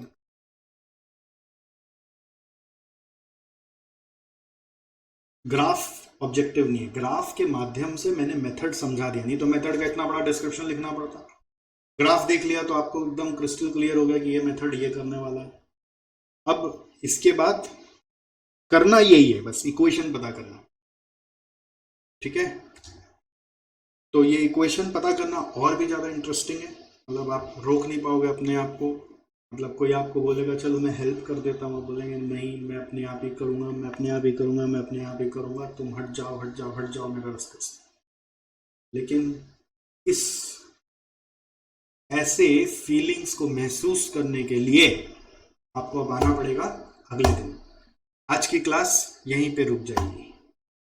आप अब ये फीलिंग्स को लेकर, इस एक्साइटमेंट को लेकर जाइए, खाना वाना खाइए, मजे करिए, दूसरे सब्जेक्ट्स पढ़िए. आज हम लोग अगले दिन इसकी क्लास फिर कंटिन्यू करें.